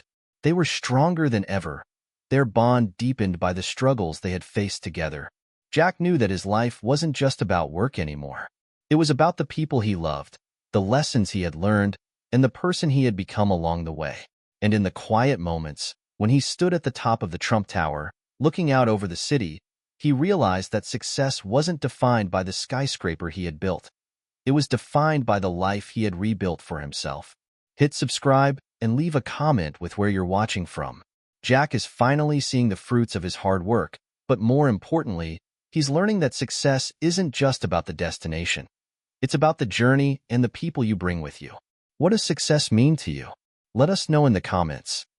The final stages of the Trump Tower project were in sight, and Jack stood on the construction site, surveying the nearly finished structure. The once distant dream of a towering symbol of success had become a tangible reality, but Jack's journey had evolved in ways he hadn't expected. This project, once the sole focus of his life, now represented something far more meaningful. It was the symbol of his growth, the lessons he had learned, and the people who had helped him get here. Maria had been his constant support throughout the process, but now, Jack could see how much his own transformation had played a part in the project's success. He had learned to listen, to trust, and to step back when needed. He had also learned to embrace the fact that he didn't have to do everything alone. In the end, the result was better than he could have imagined, both professionally and personally. As he stood looking out at the horizon, Jack took a deep breath. The weight he had once felt in his chest was now replaced with a sense of peace. The project was almost complete, and it had come together beautifully. But what mattered most was that Jack had finally found balance in his life. It had been a year since that fateful phone call with Maria, the one that started him down this path of self-reflection and change. A year of learning, of mistakes, and of victories. Jack had spent countless hours on the construction site, but he had also spent time focusing on the people who mattered most: Maria, his father, and his friends. Through it all, he had rediscovered what truly mattered: connection, purpose, and peace of mind. But as Jack was about to head home one evening, his phone buzzed. He glanced at it and saw a message from his father. "Jack, meet me at the office. It's time to talk about the future." Jack's heart raced. He knew what was coming. He had been preparing for this moment, but that didn't make it any easier. When Jack arrived at his father's office, he found Donald Trump sitting behind his large mahogany desk, looking as confident and composed as always. There was no mistaking the weight of this conversation, and Jack could feel the tension in the air. "Jack, come in. Have a seat," Donald said, motioning toward the chair in front of his desk. Jack sat down, trying to remain calm. "What's going on, Dad?" Donald leaned back in his chair, his fingers steepled together. "You've done well with the Trump Tower project. I have to admit, I wasn't sure at first, but you've pulled it off. You've learned a lot, and it's clear that you've grown." Jack nodded, waiting for his father to continue. "I'm proud of you, Jack, but you need to understand that this isn't the end. You've been on this project for so long, but we've got bigger things ahead. The Trump organization is expanding, and I'm going to need you to take a bigger role moving forward. I need you to step up, to be a leader in this company." Jack's mind raced. He had worked so hard to get to this point, and now his father was asking him to take on even more. The pressure that had once felt unbearable was still present, and he wondered if he was ready for the next challenge. But Jack had changed. He had learned that success wasn't just about pushing harder.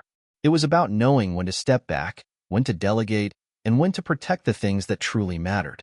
"Dad," Jack said slowly, "I've been thinking a lot about the future, about what I want to do and how I want to do it. I've realized something important. I want to take on new challenges, but I can't do it at the cost of everything else. I can't sacrifice my health, my relationships, or my peace of mind. I need to find a balance." Donald looked at him with a mix of surprise and understanding. "Balance? You're talking about finding a way to be successful without burning out?" Jack nodded. "Exactly. I'm not saying I'm stepping away from the company, but I want to approach things differently. I want to build something that lasts, something that's sustainable, not just for me, but for everyone who works with us." Donald leaned forward, his eyes narrowing slightly.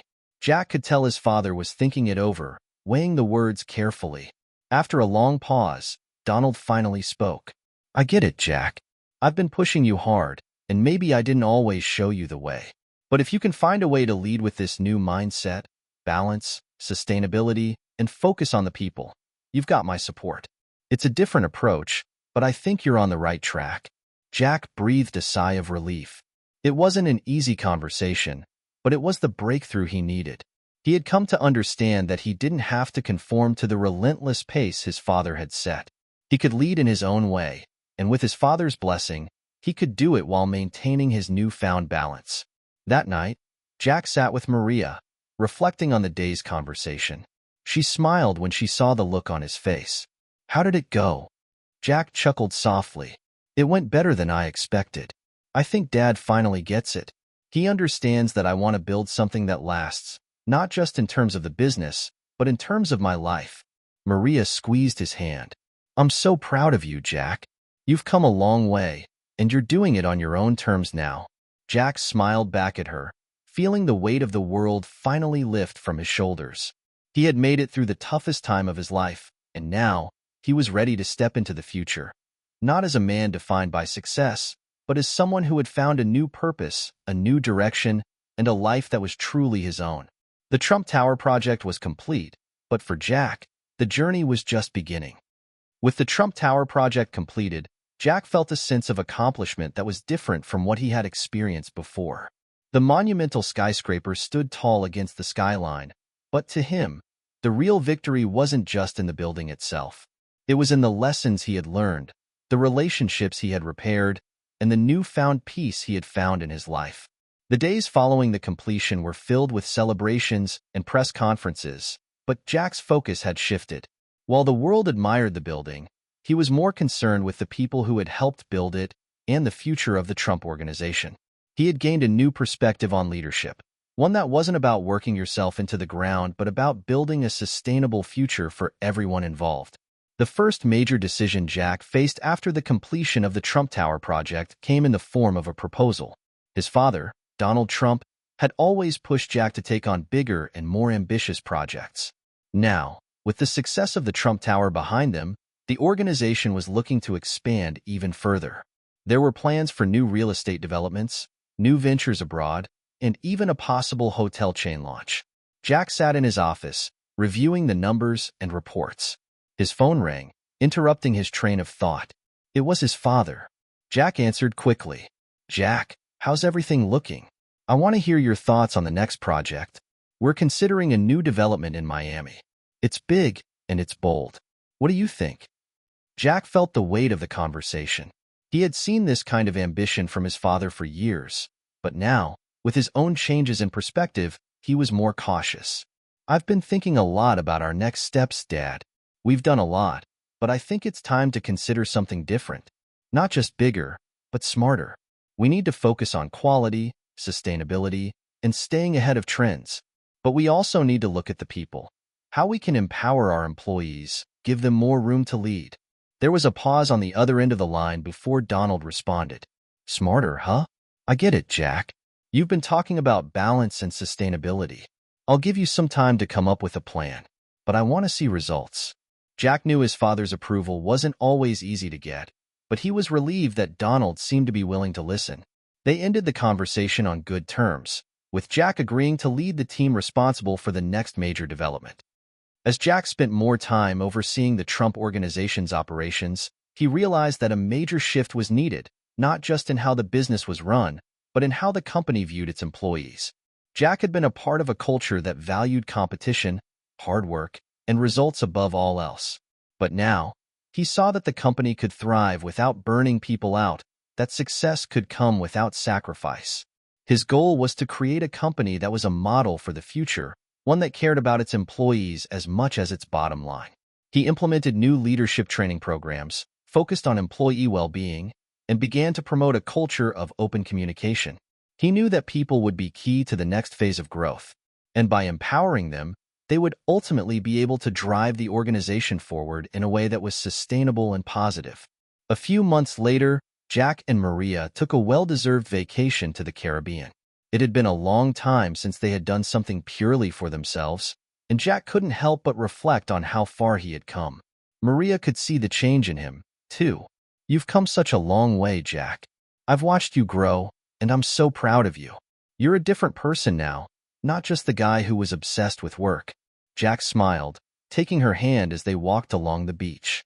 The sound of the waves crashing against the shore was a welcome contrast to the buzz of his daily life. It's hard to believe, but I think I'm finally starting to get it. Work isn't everything. It's just one part of the picture. I've learned that the real success is finding balance, and I'm grateful for everything I've learned along the way.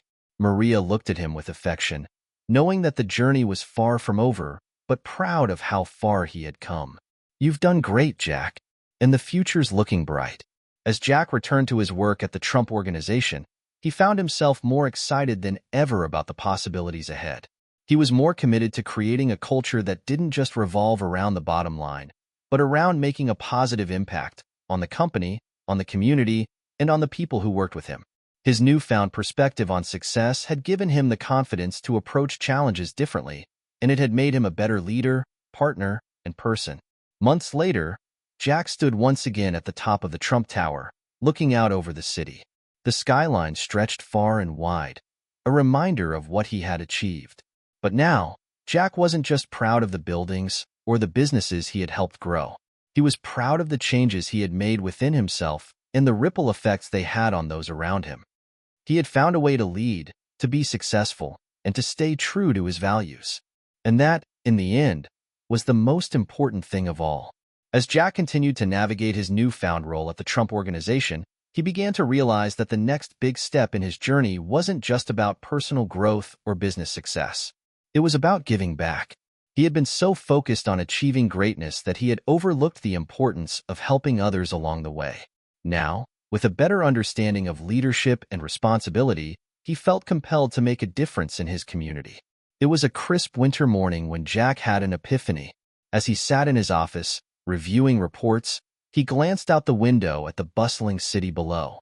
The streets were filled with people on their way to work, tourists snapping photos of the skyline, and the usual hustle of New York City. But among the busy crowd, Jack noticed something that made him pause. A homeless man sitting on the corner, hunched against the cold, his eyes downcast. For the first time in a long while, Jack really saw him. The man wasn't just a face in the crowd. He was a person who had his own struggles, dreams, and fears. The image of the homeless man stayed with him throughout the day, and as Jack reflected on his own rise to success, he couldn't help but think about the people who didn't have the same opportunities he had. That evening, Jack brought up his thoughts with Maria. They were sitting in their cozy apartment, a glass of wine between them, when Jack spoke up. "Maria, I've been thinking a lot about something lately," Jack began, his voice filled with sincerity. "I've worked so hard to get to where I am, but I feel like I've lost sight of something important. There are so many people out there who are struggling, people who don't have the same opportunities one did. I want to do more to help." Maria listened intently, her eyes softening as she placed her hand over his. "What do you have in mind, Jack?" Jack leaned back in his chair, his mind racing. "I think it's time to give back, not just in a small way, but in a big way. I want to use the platform we've built, not just for business, but for making a difference. I've been so focused on growing the Trump brand that I've ignored the community that helped build it." Maria smiled, her heart swelling with pride. "I love that idea. You've come so far, and now, it's time to share that success with others." The idea grew rapidly in Jack's mind over the next few days. He decided to create a foundation, the Trump Foundation, that would focus on helping the homeless, providing job training, and supporting those who were struggling to get back on their feet. Jack wasn't just about donating money. He wanted to be hands-on, to make a tangible difference in the lives of people who had been forgotten by society. A few months later, Jack received an invitation to speak at a national conference on homelessness and poverty. As he stood on stage, looking out at the hundreds of people in the audience, he felt a deep sense of purpose. This wasn't about business or success. It was about something far greater, helping people find their way, one step at a time. Jack knew his journey wasn't over. He still had big plans for the Trump Organization, and there were challenges ahead. But as he spoke to the crowd that day, he knew that his true success wasn't in the buildings he had built, but in the lives he had touched. And that was worth more than any skyscraper. Jack had come a long way from the driven, ambitious businessman who once only cared about climbing the corporate ladder. Now, after launching the Trump Foundation, he was becoming known not just for his achievements in real estate, but for his dedication to making a real difference in the lives of those in need.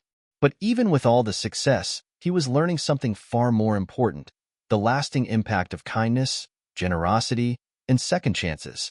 One cold morning in early spring, Jack received an unexpected call that would push him to reflect even deeper on the choices he had made. The caller was a local journalist, a reporter from the New York Times, known for his investigative work. His name was Nathan Brooks, and he was working on an article about Jack's philanthropic efforts through the Trump Foundation. "I want to meet with you, Jack," Nathan said. "The work you're doing is inspiring, and I believe people need to hear more about it." But I also want to know more about you, the man behind the mission. What made you change? What drives you to do this? The question gave Jack pause. It was easy to talk about the Foundation's programs and the positive changes they were making in the community, but the personal side, the deeper motivations behind his transformation, was something he hadn't fully explored. He knew that his journey wasn't just about the actions he took, but about the lessons he had learned. After a moment of consideration, Jack agreed to the interview. He wasn't sure what the article would reveal, but he trusted Nathan's approach and was ready to share his story. If his journey could inspire even one person to make a positive change in their own life, it would all be worth it. The following day, Jack met Nathan at a quiet cafe near the Trump Tower. Jack, dressed casually in a button-down shirt and jeans, sat down across from the reporter. Nathan was a middle-aged man, sharp but approachable, with a notebook in hand and a genuine interest in getting to the heart of the story. "So, Jack," Nathan began, "I've read a lot about your success in business, but it's your work with the Trump Foundation that's caught the public's attention lately. What changed? What motivated you to take such a personal interest in helping the homeless?" Jack took a deep breath, setting his coffee mug down before answering. He could feel the weight of the question, knowing that his response would reveal something important about his character. It wasn't just one thing, Nathan. It wasn't a single moment of clarity or a sudden epiphany, Jack began thoughtfully. It was more of a gradual realization, an awakening, if you will. I had everything I thought I wanted: money, success, recognition, but I didn't feel fulfilled. I was constantly chasing the next big project, the next deal, the next skyscraper, but there was always something missing. Nathan nodded, encouraging Jack to continue. "And when did you realize that something was missing?" "It was a combination of things, really," Jack said. "I started seeing the people around me in a different light. The homeless man I saw on the street that day was a turning point for me. I'd spent so many years focused on work, on growing the business, on building more and more. But in all that time, I had ignored the world outside my office. The truth is, there were people out there who had nothing, and I realized that I couldn't ignore that any longer." Jack paused, gathering his thoughts. He had never really put his journey into words before, but talking with Nathan made him realize just how much the experience had reshaped him. "I decided to do something, not just to donate money, but to get involved, to make a real difference. I wanted to show people that success isn't just about what you achieve, but about the impact you leave behind. The Trump Foundation is just the start.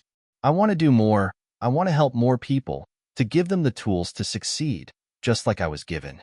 Nathan listened intently, jotting down notes. "So, would you say this journey of giving back has become just as important to you as your career in business?" Jack smiled, a bit of humility in his expression. "I'd say it's become more important. Business will always be a part of my life, but the work we're doing with the foundation, it's where I'm truly finding purpose. It's where I'm finding my legacy." Nathan leaned back in his chair, clearly impressed. "That's a powerful statement, Jack, and it sounds like it's resonating with others as well. Your work is inspiring many, and it's clear that your story is one of growth and transformation." Later that week, Nathan's article was published in the New York Times. It was titled, "Jack Trump, From Skyscrapers to Second Chances, How One Man is Redefining Success." The piece painted Jack in a new light, not just as a business mogul, but as a philanthropist with a heart for change. It was an honest portrayal of his transformation, highlighting his dedication to the Trump Foundation and his personal commitment to helping those who had been forgotten by society. The article quickly went viral, garnering attention from all corners of the country. People were inspired by Jack's willingness to admit his past shortcomings and his drive to make a difference. His story became a beacon of hope, showing others that it was never too late to change course, to refocus, and to make the world a better place. In the weeks that followed, Jack received hundreds of messages, letters from people who had benefited from the Trump Foundation's programs, emails from other business leaders who wanted to know how they could get involved, and messages from everyday citizens who simply felt inspired by his journey. Jack was humbled by the outpouring of support, but it was the personal stories that moved him the most. One letter stood out: a woman named Sarah, who had spent years struggling to make ends meet while raising two young children. She wrote to thank Jack for the opportunities the foundation had provided for her to get back on her feet. Jack, the letter read, I just wanted to take a moment to say thank you. When I came to the Trump Foundation, I had lost hope. But now, because of your foundation's job training program, I've found steady work, and more importantly, I've regained my confidence. My kids now see me as a role model, and I know I'm setting a better example for them. You've given me a second chance, and I will forever be grateful. Reading the letter, Jack couldn't help but feel a tear slip down his cheek. This was why he had made the change, why he had put his heart into the foundation. It wasn't about the media attention, or even about the impact on his own life. It was about giving others the chance to have a better life, a chance to rebuild, just like he had.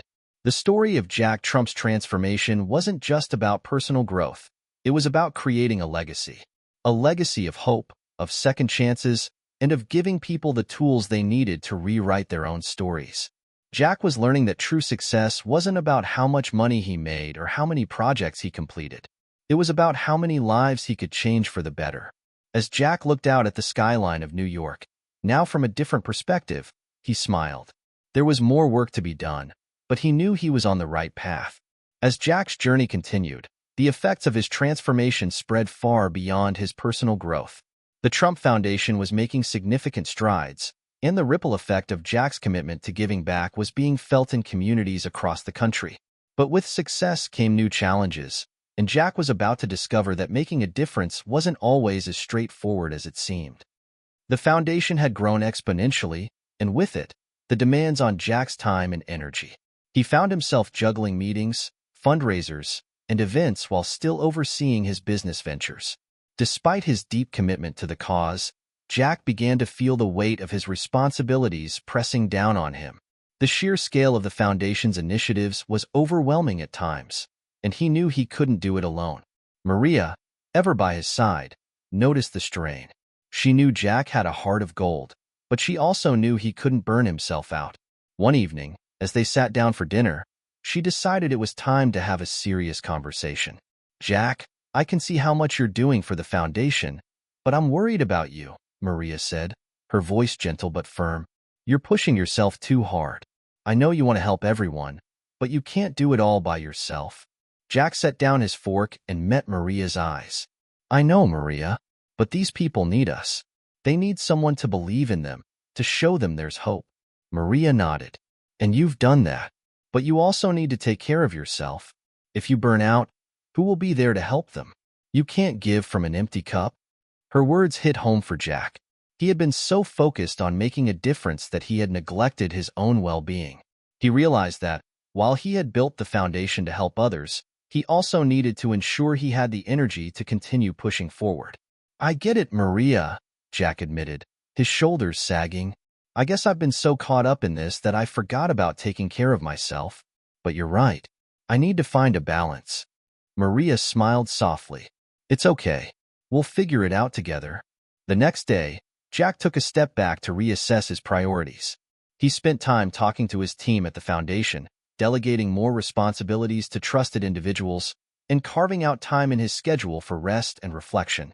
It wasn't an easy decision, but Jack knew it was necessary for the long-term success of the foundation and for his own well-being. One of the first steps he took was reaching out to other leaders in the philanthropic world. He sought advice from those who had been in his shoes and had learned the importance of pacing themselves while still making an impact. He spoke to people like Melinda Gates, who had spent years working with the Bill and Melinda Gates Foundation, and her insight proved invaluable.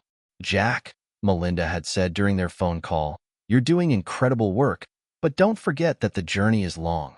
You can't change the world in one day. Build a team, create sustainable programs, and give yourself room to grow, too. Change is a marathon, not a sprint. Her words stuck with him, and Jack immediately began making changes. He expanded the foundation's leadership team, bringing in experienced professionals who could take some of the pressure off him. He also hired additional staff to handle outreach and program development, allowing him to focus more on strategic initiatives and vision. But despite these changes, Jack's commitment to the foundation never wavered. He remained deeply involved, ensuring that each program was meeting the needs of the community. He was still passionate about visiting shelters, connecting with those who were benefiting from the foundation's programs and hearing their stories. Every person he met reminded him why he had started this journey in the first place. One such encounter came on a bright summer morning. Jack had been visiting a job training center the foundation had set up in downtown Chicago. The program was designed to help individuals who had been homeless or incarcerated find stable employment by providing them with the necessary skills and resources. It was one of the foundation's flagship initiatives, and Jack was proud of the progress it had made. As Jack toured the facility, he met a young man named Antonio, who had been in the program for 3 months. Antonio had a troubled past, having spent time in jail for a crime he regretted. But now, thanks to the foundation's job training program, he had turned his life around. He was learning to become a certified welder and was optimistic about his future. "I never thought I'd get a second chance, Mr. Trump," Antonio said, shaking Jack's hand. "But this program has changed everything for me. I've got a job lined up, and I'm finally able to support my family." Jack smiled, his heart swelling with pride. "That's exactly why we're here, Antonio, to give people like you a chance to build a new life." The moment left a deep impact on Jack. It was a reminder of how much good the foundation was doing, but also how much work remained to be done. There were still so many people who needed help, and Jack knew he couldn't stop now. As the months passed, the Trump Foundation continued to grow, and its impact was undeniable. It wasn't just about providing immediate assistance. It was about creating lasting change. Jack's vision for a society where everyone had the opportunity to succeed, regardless of their background, was becoming a reality. But with each success came new challenges. The foundation faced growing pressure to expand its reach, and Jack found himself having to make difficult decisions about which initiatives to prioritize. Some people questioned his decisions, but Jack knew that the most important thing was to remain true to the mission, to provide hope and opportunity to those who needed it most. Through it all, Jack kept a steady hand on the wheel, but he no longer carried the weight alone. The foundation had become a collective effort, with passionate individuals all working toward a common goal. And for the first time in a long while, Jack felt a sense of peace. As Jack sat in his office late one evening, reflecting on everything the foundation had accomplished, he received a call from an old friend, Greg, who had worked with him at the Trump Organization years ago. Greg had been following Jack's journey closely and was eager to catch up. "Jack, I just wanted to say, what you're doing with the foundation, it's incredible," Greg said, his voice filled with admiration. "I never would have guessed that you'd go from building skyscrapers to building lives, but you've done it. You've created something that will last long after you're gone." Jack smiled, humbled by his friend's words. "It's been a long journey, Greg, but the best part is knowing that we're making a real difference. That's what I'll remember most." Greg paused. "And that's the kind of legacy that matters, my friend. You're changing lives, Jack, and that ripple effect will go on for generations." The ripple effect of Jack's efforts was undeniable. The people he had helped, the lives he had changed, and the community he had built were all part of a much bigger picture. Jack knew that he couldn't change the world overnight, but with each step forward, the world was becoming a little bit better. As Jack looked out at the city skyline once again, he felt a deep sense of gratitude. The journey was far from over, but Jack was no longer just the man who built skyscrapers. He was a man who had built a legacy of hope, a legacy that would inspire future generations. Hit subscribe and leave a comment with where you're watching from. Jack's story shows that even small actions can create a ripple effect, changing the world one person at a time. What's one small way you've made a difference? Share your story in the comments below. Despite the overwhelming success of the Trump Foundation, Jack knew that the road ahead wasn't always going to be smooth. In fact, he could already feel the pressure mounting.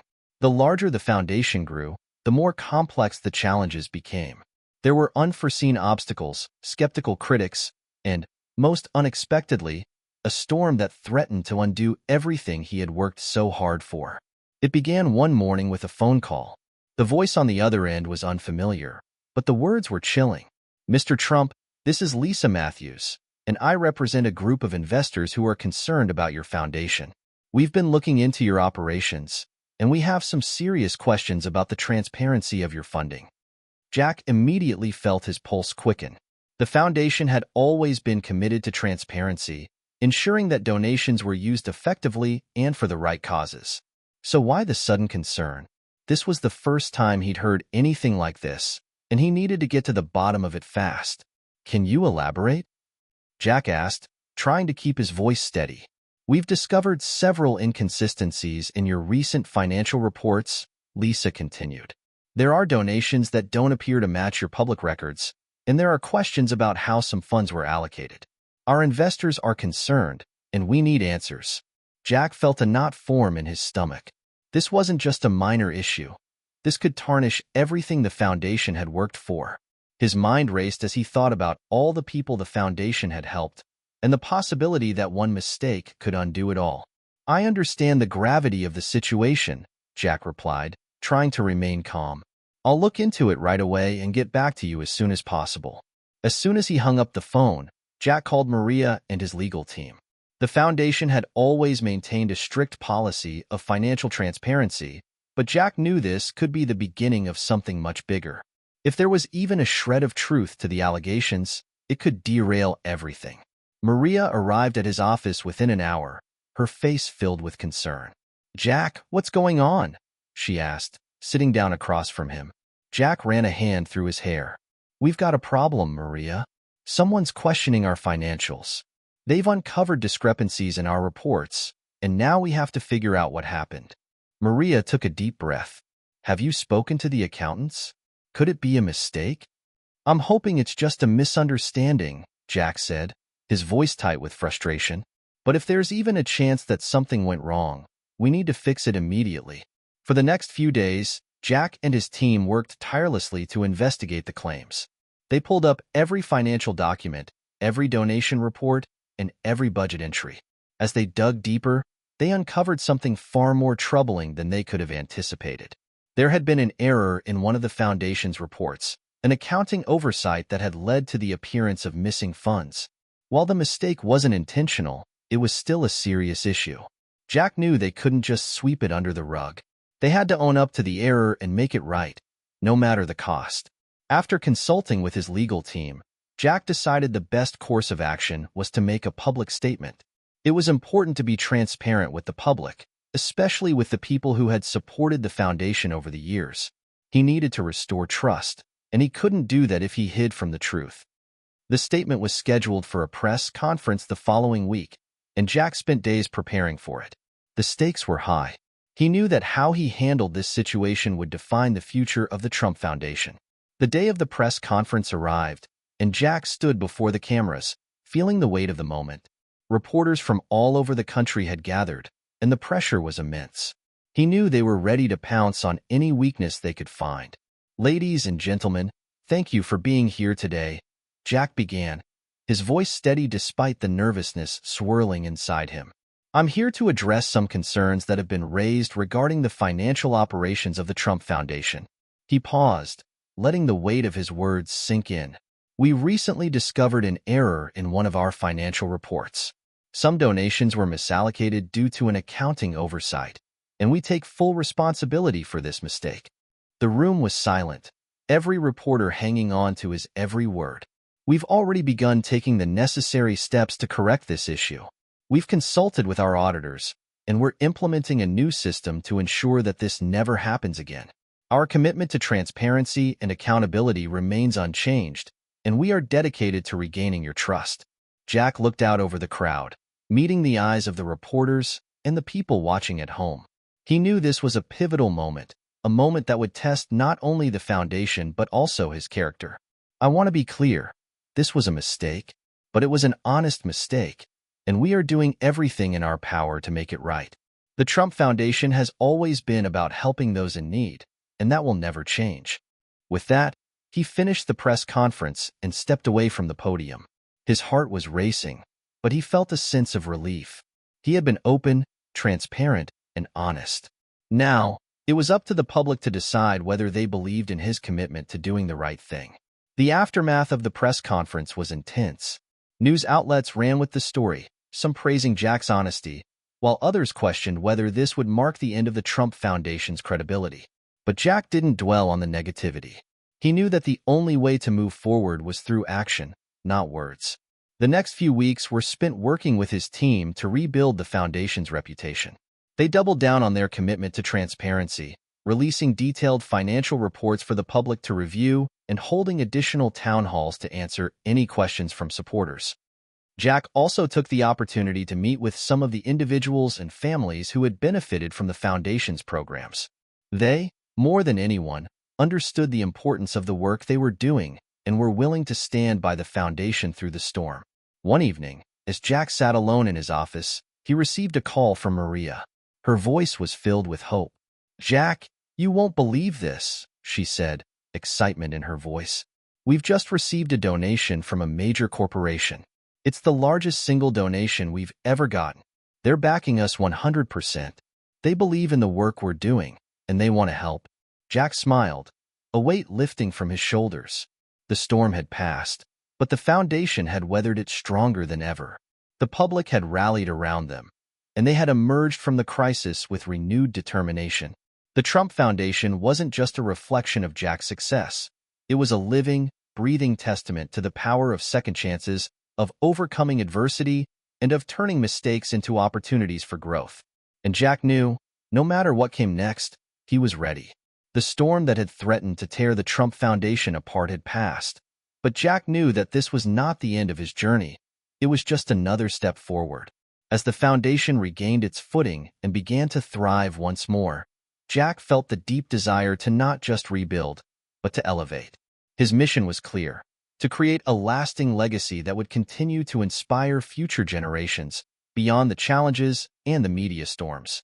The months following the financial transparency crisis were some of the busiest, yet most fulfilling, of Jack's life. With renewed energy and a strengthened leadership team, the foundation expanded its reach, opening new programs and strengthening existing ones. However, with the success came new opportunities and decisions that would push Jack beyond the familiar territories of his comfort zone. One evening, Jack sat down with his trusted advisors in a boardroom at the foundation's headquarters. The room was quiet, everyone present ready for a discussion that would shape the future. Maria sat beside him, offering her steady support. "Jack, I think we've reached a turning point," said Greg, one of the senior directors at the foundation. "Our impact is growing, but there's more we can do. We've helped thousands of individuals, but we could potentially reach millions. It's time we take a big leap forward, expand beyond our current scope, perhaps even to an international level."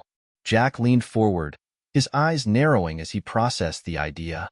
"International expansion?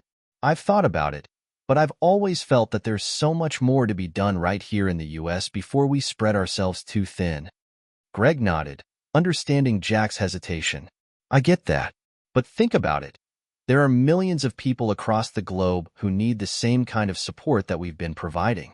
If we can make a difference here, why not use our platform to make that difference worldwide?" Maria interjected, her voice thoughtful but cautious. "We've proven ourselves in the US, but the logistics, the partnerships, the cultural differences, it's a huge challenge. We'd have to be strategic about this." Jack sat back in his chair, running a hand through his hair. He had never been one to shy away from big challenges, but this felt different. The weight of the decision pressed heavily on him. This wasn't just about growing a foundation. It was about changing the lives of people in parts of the world where opportunity was even more scarce. "I'm listening," Jack said, his voice steady, "but I want to be sure we're ready. This has to be more than just expanding for the sake of growth. We have to have a real, sustainable impact wherever we go." The room fell silent as everyone considered the possibility. They had already accomplished so much, but this next step would be monumental. There were risks, of course, but Jack knew he couldn't back down from the opportunity to help more people. They would need careful planning, partnerships with local organizations, and an understanding of the needs specific to each country. But Jack was resolute. This was the direction they needed to go. Over the next several months, the Trump Foundation began laying the groundwork for its international expansion. They formed partnerships with global nonprofit organizations, consulted with experts in international development, and held meetings with foreign leaders who shared the foundation's vision. The process was slow and methodical, but the momentum was building. Jack personally traveled to several countries, Brazil, India, and South Africa, where the foundation's impact would initially focus. Each trip was eye-opening. Jack visited slums, met with impoverished families, and spoke to individuals who had been given second chances by small, local initiatives. Everywhere he went, Jack was met with gratitude and also a deep sense of urgency. The need was immense, but so was the opportunity to make a difference. In Brazil, Jack met Ana, a woman who had spent years living on the streets after escaping an abusive relationship. She was now working as a community leader, helping other women find a way out of poverty. Ana shared her story with Jack, and he was moved by her strength and determination. "This is what we're talking about," Jack said to Maria as they walked away from Anna's community center. "We're not just offering handouts. We're helping people like Anna create lasting change for themselves and their communities." Maria smiled, her face filled with pride. "It's going to take time, Jack, but we're on the right path." With every new partnership and every new project, the Foundation's mission was becoming more global. Jack was determined to stay involved, ensuring that the values of the Trump Foundation, empowerment, education, and opportunity, were embedded in every new initiative. He knew this was just the beginning. But even with the excitement of the Foundation's growth, Jack found himself facing more personal challenges. The constant travel, the endless meetings, and the never-ending demands on his time were taking a toll on him. He began to feel the familiar pressure again, the same weight he had felt when the Foundation had first started to gain traction. Maria noticed the change in him. One evening, after Jack had returned from a particularly grueling trip, she sat him down. "Jack, I know you're excited about the Foundation's growth, but you're pushing yourself too hard again," Maria said gently. "You're not the same man I married. You've been distant, and I can tell that the pressure is getting to you." Jack sighed, running a hand over his face. "I don't know how to stop, Maria. There's so much at stake, so many lives to change. How can I just slow down?" "You don't have to stop," Maria said, "but you have to take care of yourself too. You can't lead a global initiative if you're not well. You've learned so much, Jack. You've changed so many lives, but you can't forget to live your own." Jack stared at her, the truth in her words sinking deep into his heart. She was right. His relentless drive had brought him to incredible heights, but it was also pushing him away from the people who mattered most. That night, Jack made a decision. He called his leadership team together and let them know that he was going to take a step back. Not permanently, but he would be scaling down his travel and commitments, allowing the team to take more of the reins while he focused on restoring balance to his life. He had already learned the importance of self-care once before, and it was time to apply those lessons again. In the coming weeks, Jack took time off. He reconnected with his family, spent time with his children, and rekindled the passion for life that had fueled him from the very beginning. He learned that leadership didn't mean doing everything yourself. It meant knowing when to lean on others and when to take a step back. As the Foundation continued to grow, Jack found that his new approach was making a difference. His team stepped up, bringing fresh ideas and new energy to the table. The international projects were moving forward, and Jack was able to focus on the bigger picture, ensuring that the Foundation stayed true to its core values. And most importantly, Jack had rediscovered a sense of peace. The whirlwind of his life had slowed down, and he was beginning to see that the journey, both the highs and the lows, was just as important as the destination. As he sat on his porch one evening, watching the sunset with Maria, Jack smiled. "I used to think that success was about how much you could do, but now I see it's about how much you can give and how much you can grow along the way." Maria leaned against him, her hand resting on his. "You've grown more than I could have ever imagined, Jack, and you're just getting started." The Trump Foundation was thriving. Jack had done what so many thought was impossible. He had built an organization from the ground up that was not only financially successful but also impactful on a global scale. It wasn't just about donations or charitable programs anymore. It was about building a lasting legacy that would continue to inspire future generations to dream bigger, do better, and give more. The decision to slow down had proven to be one of the best Jack had made in recent years.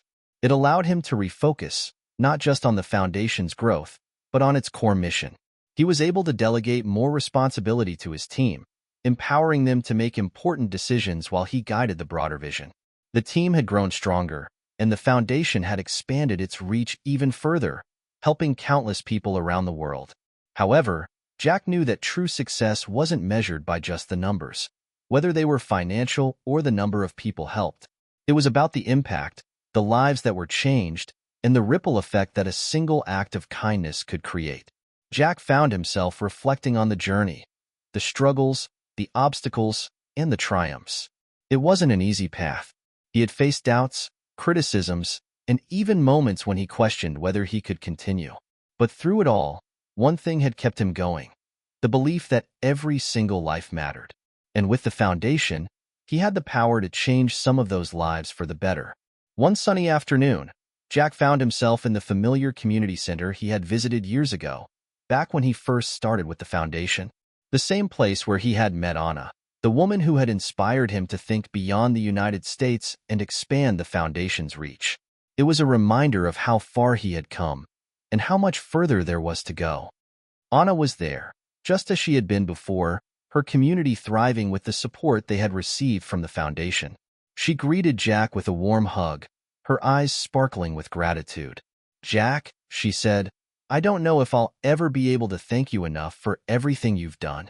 I wouldn't be here today without you. But more importantly, neither would all these people. Your foundation has given us hope for a better future." Jack smiled, his heart swelling with pride. "Anna, this is your doing. You've been the one leading the charge here, helping others and giving them the tools to succeed. I'm just glad to have played a small part in that." But Anna shook her head. "No, Jack. You gave us more than tools. You gave us a vision, a belief that we could build something too. You made us believe in ourselves. And that's something no one can take away." As Jack looked around at the people in the community center, he realized just how powerful that belief was. It wasn't the funding that had made the difference. It wasn't the publicity or the partnerships. It was the unwavering belief that people could change their lives if they were given the right opportunities and support. Back home in New York, Jack sat with Maria and their children at the dinner table, reflecting on the impact the foundation had made over the years. His children were older now, and they were beginning to understand the significance of their father's work. "Dad," his daughter Sarah asked, "what's the next big thing for the foundation?" Jack smiled, thinking for a moment. "The next big thing, Sarah, is making sure that what we've started doesn't stop. We've built something that can stand the test of time. We've shown people that anyone, no matter where they start, can make a difference. And as long as there's a need, we'll keep moving forward." Maria placed her hand on his, a soft smile on her face. "You've built more than just a foundation, Jack. You've built a legacy." Jack had always feared that, in his pursuit of success, he would lose sight of what truly mattered. But in those quiet moments, surrounded by family, friends, and the communities that had benefited from his work, he realized that he had already found what mattered most. His legacy wasn't defined by the millions of dollars raised or the vast number of lives touched. It was defined by the ripple effect that his actions had set in motion. Every person who had been helped by the Trump Foundation, every family lifted out of poverty, every community empowered to create a better future. It was all part of something far bigger than himself. As he looked ahead, Jack knew that the road wouldn't always be easy. There would be more challenges, more setbacks, and more storms to weather. But with the Foundation's unwavering commitment to making a difference, he knew that the legacy of the Trump Foundation would continue to live on, inspiring future generations to do good in the world. And in that quiet, peaceful moment, Jack realized that this was what success truly meant. It wasn't about reaching the top of the mountain. It was about lifting others up, helping them find their own path, and leaving behind a world that was better for having been touched by his efforts. Hit subscribe and leave a comment with where you're watching from. Jack's story shows us that a true legacy isn't about what we accomplish alone. It's about how we help others accomplish their dreams. How do you hope to impact the world? Share your thoughts with us in the comments below. With a heart full of gratitude and a clear vision for the future, Jack knew that no matter what came next, his mission would always be the same: to inspire others to change the world, one life at a time.